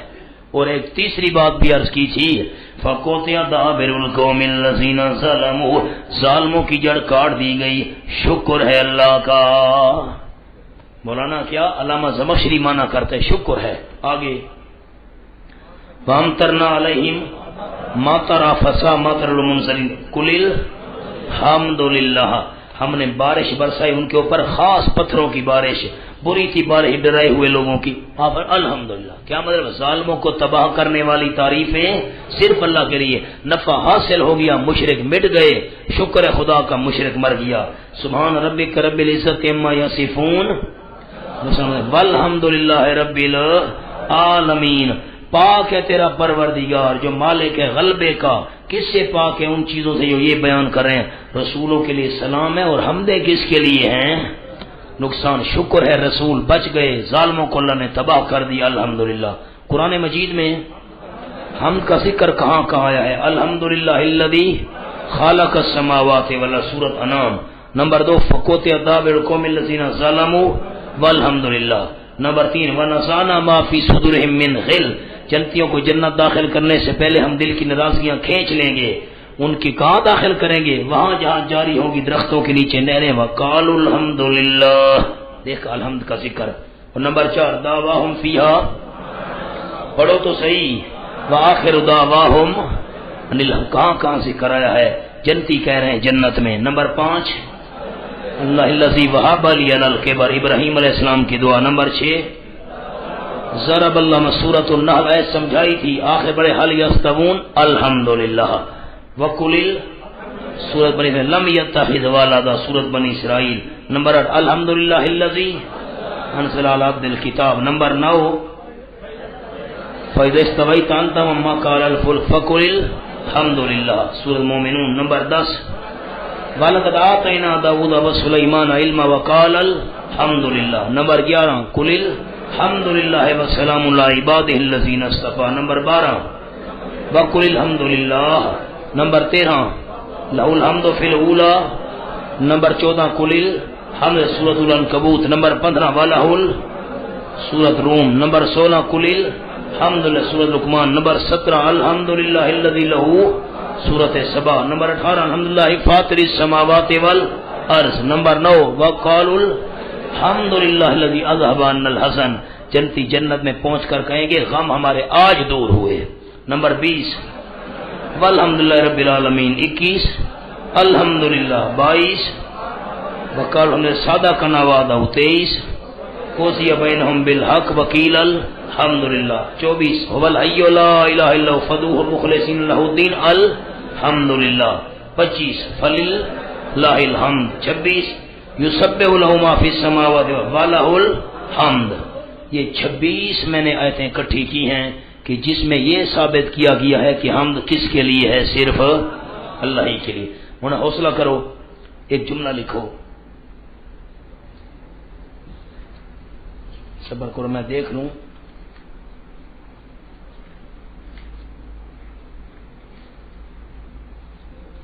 الحمد میں قرآن پاک دے.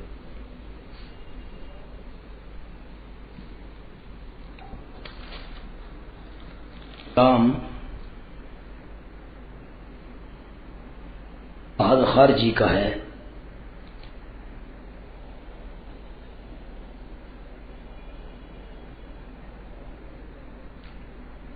یعنی وہ تعریفیں جو اللہ کے مناسب اور لائق ہیں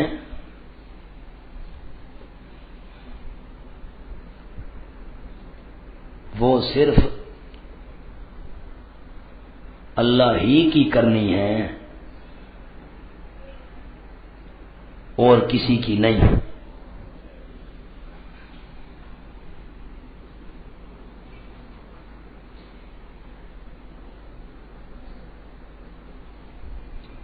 بس انہیں ایک اشکال یہ ہے کہ جو الف لام استغراق کا بناتے ہیں نا کہ تمام تعریفیں اللہ کے لیے ہیں. پھر سوال پیدا ہوا ایک آدمی طاقتور ہے، بہت کشتی اچھی لڑتا ہے، تو یہ تعریف اللہ کی ہم کر سکتے ہیں؟ تو کہتے ہیں نہیں جی نہیں، وہ چونکہ صفت تو اللہ نے اس کو دی ہے، طاقت تو اللہ نے دی ہے، تو اس کی تعریف کرو گے تو گویا وہ اللہ کی تعریف ہو جائے گی. مانا یہ بالواسطہ بات. حضرت مولانا حسین علی سے فرماتے ہیں الف لام ماد خارجی کا ہے وہ خاص تعریف جو دیکھو تو صحیح جو اللہ کے وہ صرف اللہ ہی ہے. مثلا حاجت روا، مشکل کشا، عالم الغیب، داتا، حاضر ناظر، عالم الغیب، یہ تعریفیں کس کے مناسب ہیں؟ صرف اللہ کی. تو کرنی بھی کس کی ہیں؟ انبیاء کی تعریف کرو، اولیاء کی کرو، بزرگوں کی، استادوں کی، لیکن جو اللہ کا حق ہے وہ صرف کس کی کرنی ہے؟ اللہ کی. اب عوام کو کیا سناؤ گے؟ وہ تعریفیں جو اللہ کے مناسب ہیں صرف بولو تو صحیح، جو تعریفیں اللہ کے مناسب ہیں وہ صرف اللہ ہی کے لیے اور کسی کے لیے نہیں ہے. آگے دیکھو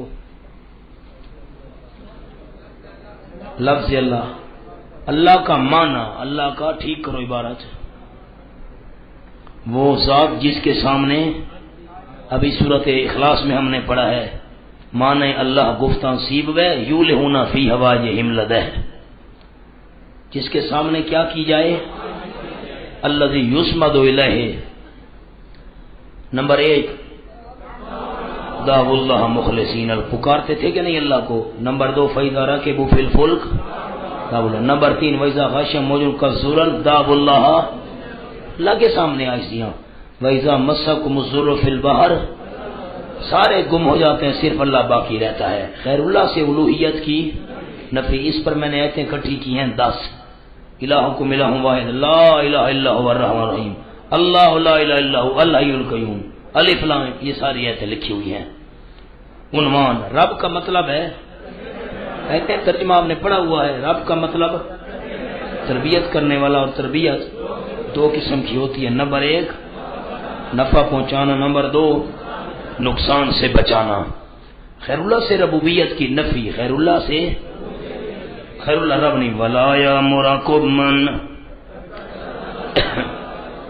تتخذوا الملائکۃ والنبیین اربابا ایامرکم بالکفر بعد اذ انتم مسلمون.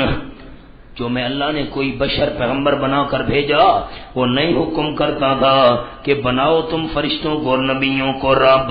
کیا حکم کر سکتا تھا تم کو کفر کا بعد اس کے تم مسلمان ہو چکے ہو؟ خلاصہ کیا ہے؟ کوئی پیغمبر غیر اللہ کو رب بنانے کا حکم دینے کے لیے نہیں آیا. عنوان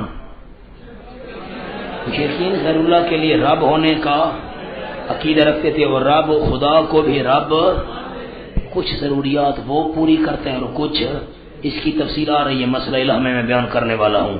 خدا کو رب ماننے کی دلیل کل مر رب السماوات السبع و رب العرش العظیم.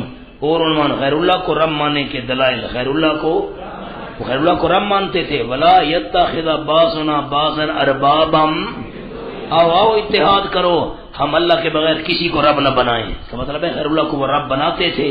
آگے ولا یامرکم ان تتخذوا الملائکۃ والنبیین اربابا اور اتخذوا احبارهم ورهبانهم.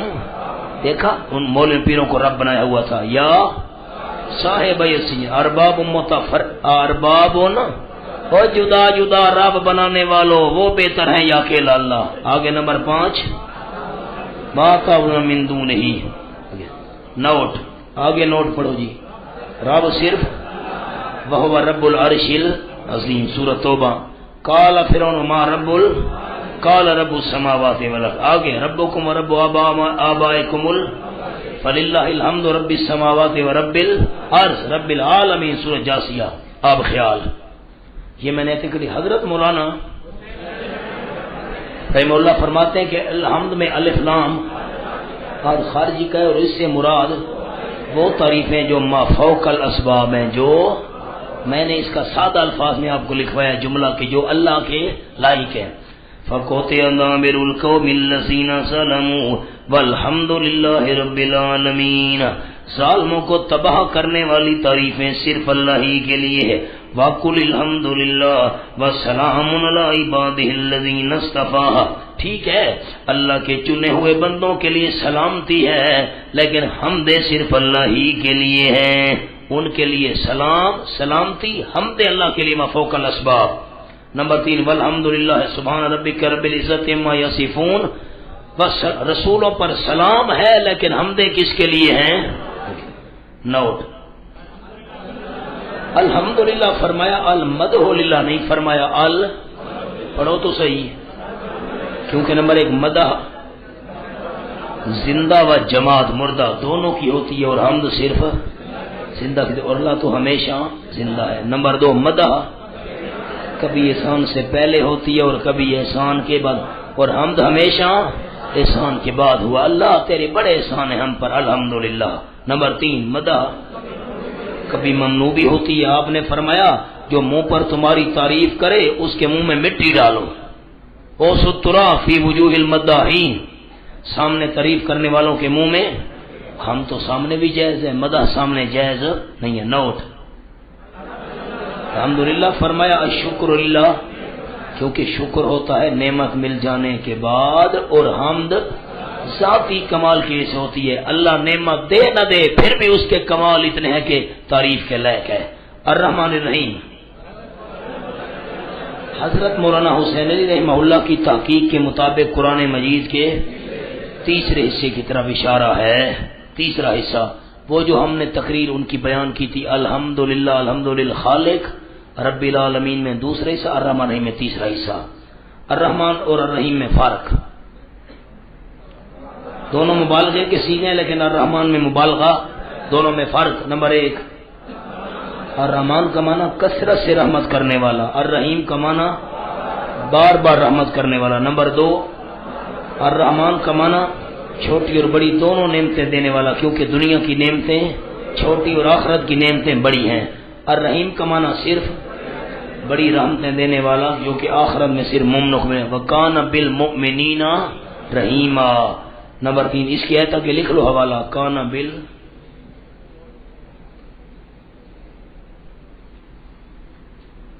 خیر بولے زید لکھو چا آخری دیوار ہے لکھو چا خیر ہے کوئی فرق نہیں پڑا.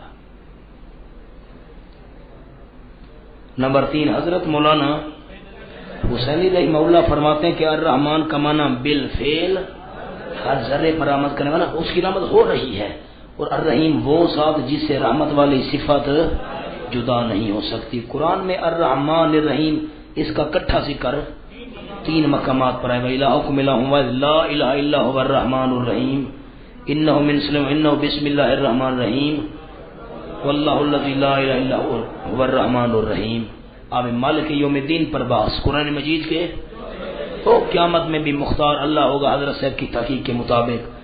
یہاں حاکم یوم الدین یہاں قاضی یوم الدین نہیں فرمایا کہ وہ حاکم ہے قاضی ہے کیونکہ حاکم اور قاضی کے اختیارات محدود ہوتے ہیں اور قانون کے خود قانون کے پابند بھی ہوا کرتے ہیں لیکن جو مالک ہوا کرتے ہیں اس کے اختیارات محدود نہیں ہوتے. مثلا یہ میں نے آیتیں اکٹھی کی ہیں 1 2 3 4 5 ٹھیک ہو گیا. یہ میں نے آیتیں اکٹھی کی ہیں. اب ایک چھوٹا سا عنوان نیچے دین کے 4 معنی کتنے. نمبر 1 عبادت. دلیل فاعبد اللہ مخلص اللہ الدین. یہاں دین بمانا کیا ہے عبادت. عبادت کرتا رہے اللہ کی طرح لے کے خالص کرنے والا ہو تو اس کے لیے عبادت. دین کا دوسرا معنی پکار. دین کا دوسرا معنی فادعوا اللہ مخلصین لہ الدین. پکار ہو اللہ کریم ہو لے کے خالص کرنے والے ہو اس کے لیے پکار. نمبر 3 دین کا معنی جزا مالک یوم الدین جزا کے دن کا مالک. نمبر 4 مذہب ومن یبتغی غیر الاسلام. یہاں پر دین سے کیا مراد ہے مذہب اور شریعت. آخرت کے بارے میں یہود و نصارہ کا عقیدہ وقالوا لن تمسنا چند دن جہنم میں جائیں گے یہودی کہتے تھے. وقالوا لن يدخل الجنة الا من كان هودا. جنت تو ہماری ہے چند دن جہنم. فرمائے نا اللہ جزا سزا کے دن کا مالک ہے. اچھوں کو اچھا بدلا بروں کو بدلا. جنت کے ٹھیکیدار مت کہلواؤ اپنے آپ کو. شفاعت کاری کی نفی. شفاعت یہ سورۃ بقرہ آیت نمبر 254 ولا شفاعہ یہ الفاظ. من ذا الذی یشفع کون سفارش کر سکتا ہے اللہ کی اجازت کے بغیر. نمبر 3 لا یشفعون سورۃ انبیاء. نمبر 4 ما من الا من بعد اذنہ سورۃ انعام ما نرى معکم شفعا اور لا یملکون الشفاعہ سورۃ مریم. نمبر 7 لا تنفع الشفاعہ سورۃ سبا. نمبر 8 لا یملک الذین یدعون من دونہ الشفاعہ سورۃ زخرف. نمبر 9 کم من ملک فی السماوات لا تغنی شفاعتهم. اور میں نے آپ کو شفاعت کی قسمیں وجاہت محبت بالاجازت یہ لکھوائی تھی سورۃ انبیاء میں اور شرائط بھی شفاعت کی لکھوائی تھی وہاں پر. سوال مالک یوم الدین فرمایا جزا کے دن کا مالک ہے. حالانکہ دنیا میں بھی تو مالک اللہ ہے. جواب دنیا میں ما تحت الاسباب مالک اب یہ چیز میری ہے یہ مکان میرا ہے یہ گاڑی میری ہے وغیرہ وغیرہ.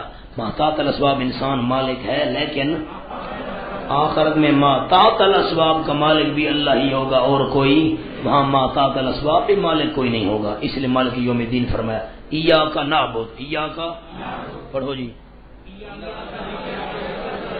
ایاک حسر کے لیے یعنی اے اللہ ہم صرف تیری ہی عبادت کرتے ہیں اور کسی کی.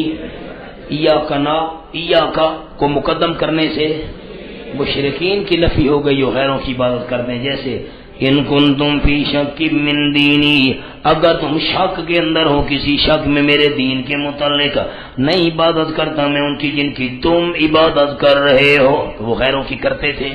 ایاک نعبد میں نفی. قل فغیر اللہ تأمرونی اعبد ایھا الجاہلون مجھے دوسروں کی عبادت کے مشورے دیتے ہو. لا اعبد ما تعبدون سورۃ الکافرون. سورۃ مائدہ قل فتعبدون من دون اللہ ما لا یملک لکم ذرہ دوسروں کی عبادت کرتے تھے. اس قال لابیہ یا ابت لما تعبد ٹھیک ہو گیا. غیروں کی عبادت کرتے تھے ان کی نفی ہو گئی ہم غیروں کی نہیں کرتے. ایاک نعبد صرف. نقطہ نمبر 2 نعبد جمع کا صیغہ ذکر کیا حالانکہ یہ لفظ پڑھنے والا تو آپ پڑھ رہے ہیں، میں پڑھ رہا ہوں، ایاک نعبد، ہم تو ایک ہیں، جواب نعبد و جمع کا ذکر کیا، کیونکہ توحیدی عابدین بہت سارے نوٹ۔ انسان کی پیدائش کا مقصد صرف اللہ کی بات ہے، وما خلقت الجن والانس الا لیعبدون، تمام انبیاء کا مشن بھی یہی تھا کہ صرف اللہ ہی کی عبادت ہو۔ وَلَقَدْ بَعَثْنَا فِي كُلِّ أُمَّةٍ رَسُولًا أَنِ اعْبُدُوا اللَّهَ وَاجْتَنِبُوا الطَّاغُوتَ۔ عبادت کی قسمیں پڑھو جی۔ نمبر 1 دل سے محبت، خشوع، خضوع، اخلاص، اور رجا کو ٹھیک کرو، حمزہ بناؤ، عین نہیں حمزہ، رجا، توکل، انابت، یہ دل کی ہیں، مولانا ٹھیک کرو۔ اوہو، نمبر 1 دل سے عبادت، دل سے عنوان ٹھیک کرو یار، عبادت کی قسمیں، عبادت کی 3 قسمیں۔ نمبر 1 دل سے عبادت، نمبر 1 دل سے عبادت۔ اب دل سے عبادت جو ہے نا، اس کی آگے شاہ صاحب قسم ہے محبت، سن رہے ہو مولانا؟ عنوان کیا ہے؟ دل سے عبادت، زبان سے عبادت، جوارے سے عبادت، اور آگے اس کی تشریح میں ہے محبت، خشوع، خضوع، اخلاص، رجا، امید، توکل، انابت، یہ ساری دل کی عبادتیں ہیں، دل کی، ٹھیک کرو۔ نمبر 2 زبان سے عبادت، مثلا دعوت اللہ، امر بالمعروف، نہی عن المنکر، اعلان حق، دعوت جہاد، توحید کا اعلان، شرک کی تردید، سنت کا پرچار، بدعت کی نفی، یہ ساری زبان کی باتیں ہیں۔ نمبر 3 جوارے اعضاء سے عبادت، نماز، روزہ، حج، جہاد، طواف، سجدہ، رکوع، قیام وغیرہ، یہ اعضاء کی باتیں۔ عبادت کی شرائط 3 ہیں، نمبر 1 محبت، خوف، امید، یہ تینوں باتیں اکٹھی ہوں تو عبادت بنتی ہے۔ مولانا جو حضرت شیخ عبدالقادر جیلانی رحمہ اللہ کے نام کی 11ویں دیتے ہیں تو ان سے محبت ہے، امید بھی ہے کہ ہم نے 11ویں دی تو دودھ بڑھ جائے گا، اور اگر 11ویں نہ دی تو بھینس مر جائے گی، تو یہ اب اس کس کی؟ حضرت جیلانی کی عبادت بن گئی۔ اس کے دے اولئک الذین یدعون یبتغون الی ربہم، اس پر میں نے کہا تھا ایہم اقرب، میں محبت کا اشارہ، یرجون رحمتہ امید، یخافون عذاب خوف۔ آگے ولا تفسدوا فی الارض بعد اصلاح وادعوہ خوفا، یہ دیکھو ڈر اور امید، فارسلنا مریحا سرسرا۔ آگے اس کو کاٹو، اس نمبر 3 کو کاٹ دو۔ نمبر 4 ومن الناس، اور والذین آمنوا، پڑھو تو صحیح ہے، شدو حب المومن، فی علم اللہ کی محبت سب سے سخت ہوتی ہے، اور یسارعون، انہم کانوا یسارعون فی الخیرات ویدعوننا، امید بھی اللہ سے، ڈر بھی اللہ کا۔ ان 3 شرائط کے ساتھ انسان جو بھی عمل کرے گا وہ عبادت کہلائے گا، اور ان میں سے ایک شرط ہوئی اور باقی نہ ہوئی تو عبادت ہوگی، کیونکہ صرف محبت عاشقی مشوقی، صرف خوف جبر، اور صرف امید یہ غلط فہمی ہوگی۔ ایاک نستعین پر بات، ایاک حسر کے لیے پہلے ذکر کیا تاکہ ان مشرکین کی نفی ہو جائے جو تکالیف میں غیروں سے مدد مانگا کرتے ہیں، حالانکہ مددگار صرف واستعینوا بالصبر والصلاۃ 1، یا ایھا الذین آمنوا استعینوا بالصبر والصلاۃ 2، قال موسیٰ لقومہ استعینوا باللہ صبر جمیل واللہ المستعان ربکم بالحق وربنا الرحمن المستعان۔ یہ ساری آیتیں بتا رہی ہیں کہ مدد کرنے والا صرف کون ہے؟ اللہ، ہم تجھ ہی سے مدد مانگتے ہیں۔ استعانت کی قسمیں، نمبر 1 استعانت کی 2 قسمیں ہیں، نمبر 1 ماتات الاسباب، میں نے کہا یہ پانی پلا دو، اب یہ ماتات الاسباب ہے، یہ کیا ہے؟ یہ شرک نہیں ہے۔ حضرت عیسیٰ علیہ السلام کا اپنے ماتات الاسباب، من انصاری اللہ، میری مدد کون کرے گا؟ قال الحواریون نحن ننصر اللہ، حضرت ذوالقرنین کا قوم سے اعینونی بقوہ، میری امداد کرو طاقت کے ساتھ، اور جنگ احد میں حسین کا صحابہ کو والرسول یدعوکم، پیچھے سے بلا رہا تھا، وَلَقَدْ نَصَرَكُمُ اللَّهُ، بس یہ نمبر 4 کو کاٹو، یہ یہاں نہیں ہے۔ ما فوق الاسباب کے دلائل، ما فوق الاسباب کے دلائل، پکار ما فوق الاسباب صرف اللہ کی کرنی ہے۔ نمبر ایک، کل دن ہوئی تو ان، جن کو تم پکارتے ہو میں نہیں ان کی عبادت کروں گا۔ قال ربکم ادعونی، صرف مجھے ہی پکارا کرو۔ قل ارأیتم ان اتاکم عذاب اللہ یأتکم الساعۃ غیر اللہ تدعون، خیر اللہ کو پکارو گے؟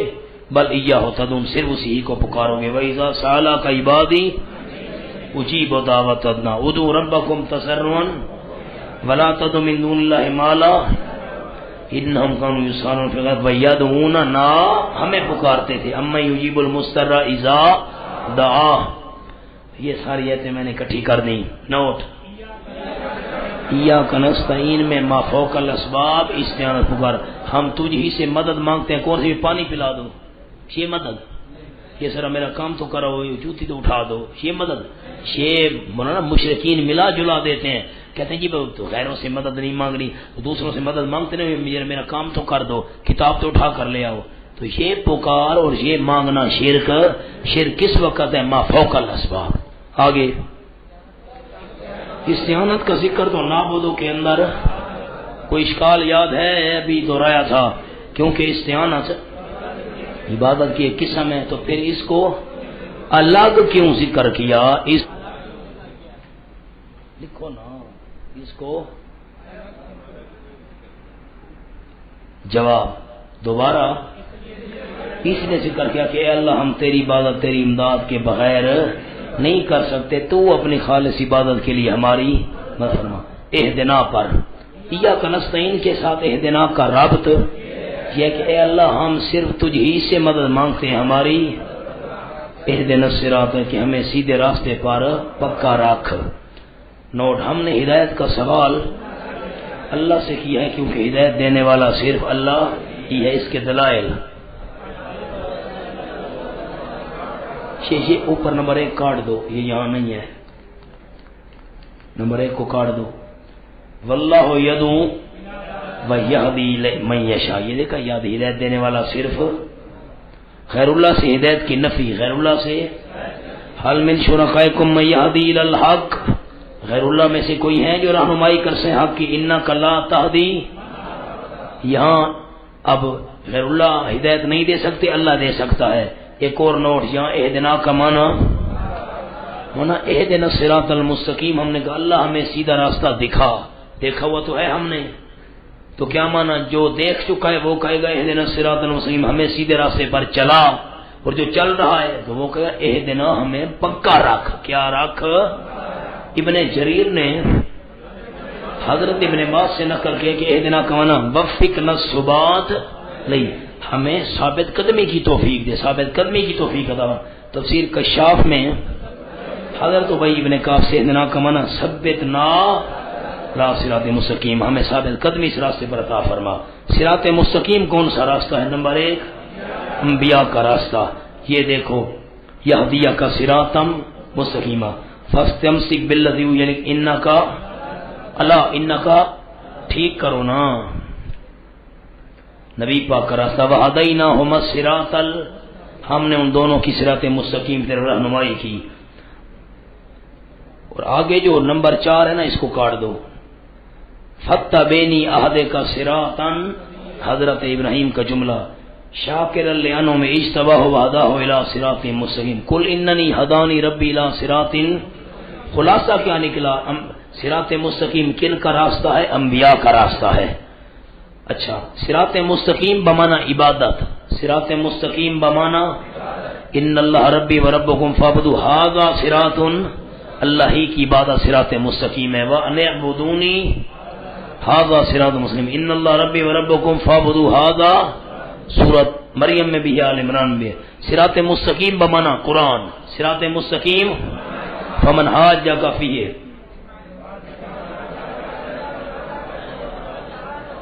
مونا اس کو کاٹ دو، اس کو، یہ ھذا صراط ربک مستقیمہ، یہ دلیل ہے ھذا، اور دوسرا ان ھذا صراطی، یہ قرآن میرا سیدھا راستہ ہے۔ صراط مستقیم طرف بلانے والے کون ہیں؟ نمبر 1 نبی اور مومنین، جی حوالے میں نے لکھے، واتبعت ملۃ آبائی، حضرت یوسف علیہ السلام، انک لتدعو، نبی پاک ابراہیم علیہ السلام کا جملہ، لما تعبد ما لا يسمع انی قد جانی من علم ما لم فتبعنی.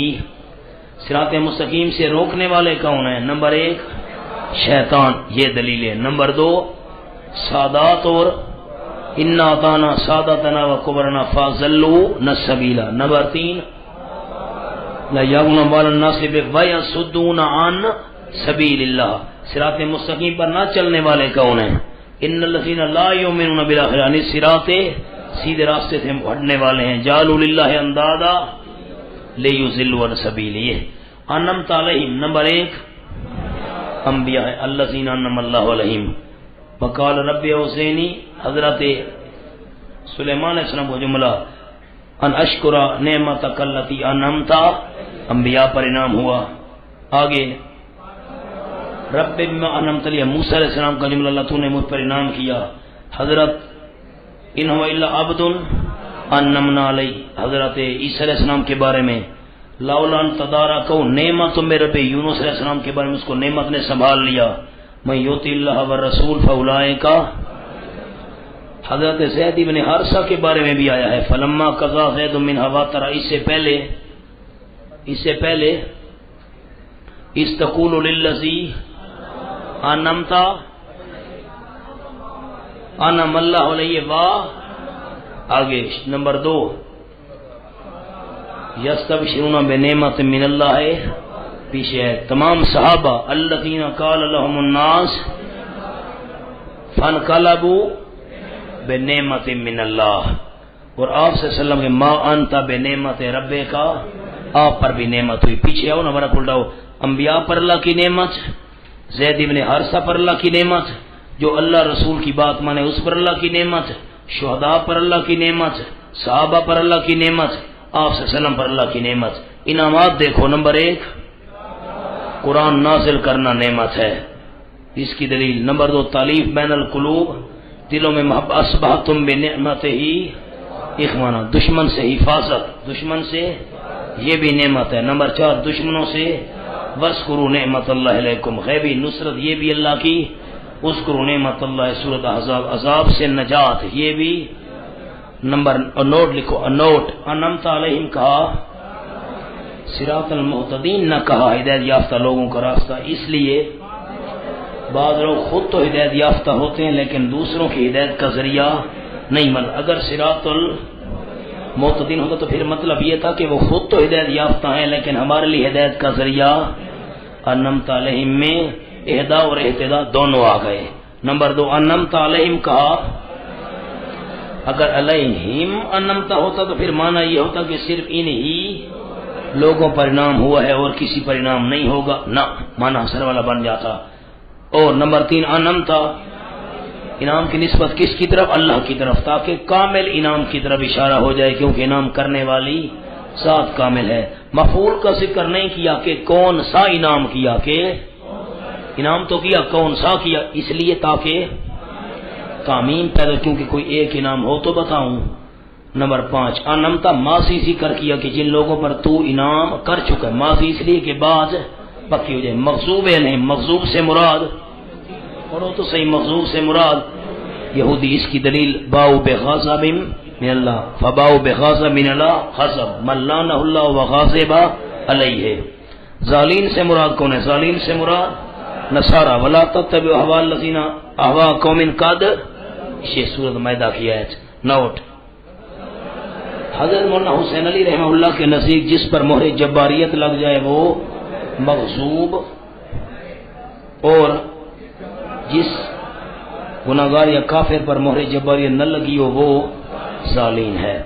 نمبر 2 نام کے ساتھ غضب اور زلال کا ذکر کیا تاکہ امید کے ساتھ خوف کا پہلو آ جائے، کیونکہ الایمان بین الخوف والرجاء، ایمان خوف اور امید کے درمیان ہوتا ہے. نمبر 3 بعض لوگ مغضوب اور ظالین ہوتے ہیں لیکن اپنے آپ کو یافتہ سمجھتے. مثلا فإن أصابتكم مصیبہ قال قد انعم الله علي إذ لم أكن معهم شهيدا.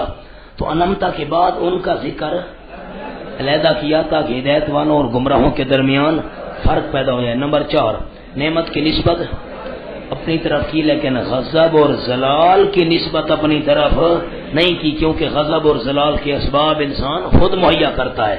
نمبر 5 غضب کا ذکر پہلے کیا اور زلال کا ذکر بعد میں کیا، حالانکہ غضب اونچا، اس کو کہتے ہیں ترقی من الاعلی الی الاعلی سے ادنا کی طرف جانا۔ قرآن میں غضب کے اسباب 12 اسباب ہیں۔ غضب کیسے آتا ہے؟ نمبر 1 اللہ کی نعمتوں کو تبدیل کرنا، نمبر 2 اللہ کی نازل کردہ کتابوں کے ساتھ کفر کرنا، رسولوں کے ساتھ عناد رکھنا غضب، دین نمبر 3 دین حق سے نفرت اور دین اسلام میں ساری دلیلیں میں نے ساتھ لکھی ہوئی ہیں۔ کسی نمبر 4 مومن کو عمدن قتل کرنا، نمبر 5 اللہ پر جھوٹ گھڑنا، نمبر 6 آخرت سے مایوس ہونا، نمبر 7 شرکیہ ناموں کے بارے میں نبی کے ساتھ اتجادلون فی اسماء، آگے نمبر 8 مرتد ہونا، نمبر 9 میدان جنگ میں پیٹ پھیرنا، نمبر 10 نبی کے ساتھ کیے وعدے کی خلاف ورزی کرنا، نمبر 11 اللہ کی توحید میں جھگڑا کرنا، نمبر 12 اللہ کے رزق میں۔ اور قرآن مجید میں گمراہی کے 17 اسباب ہیں۔ کتنے؟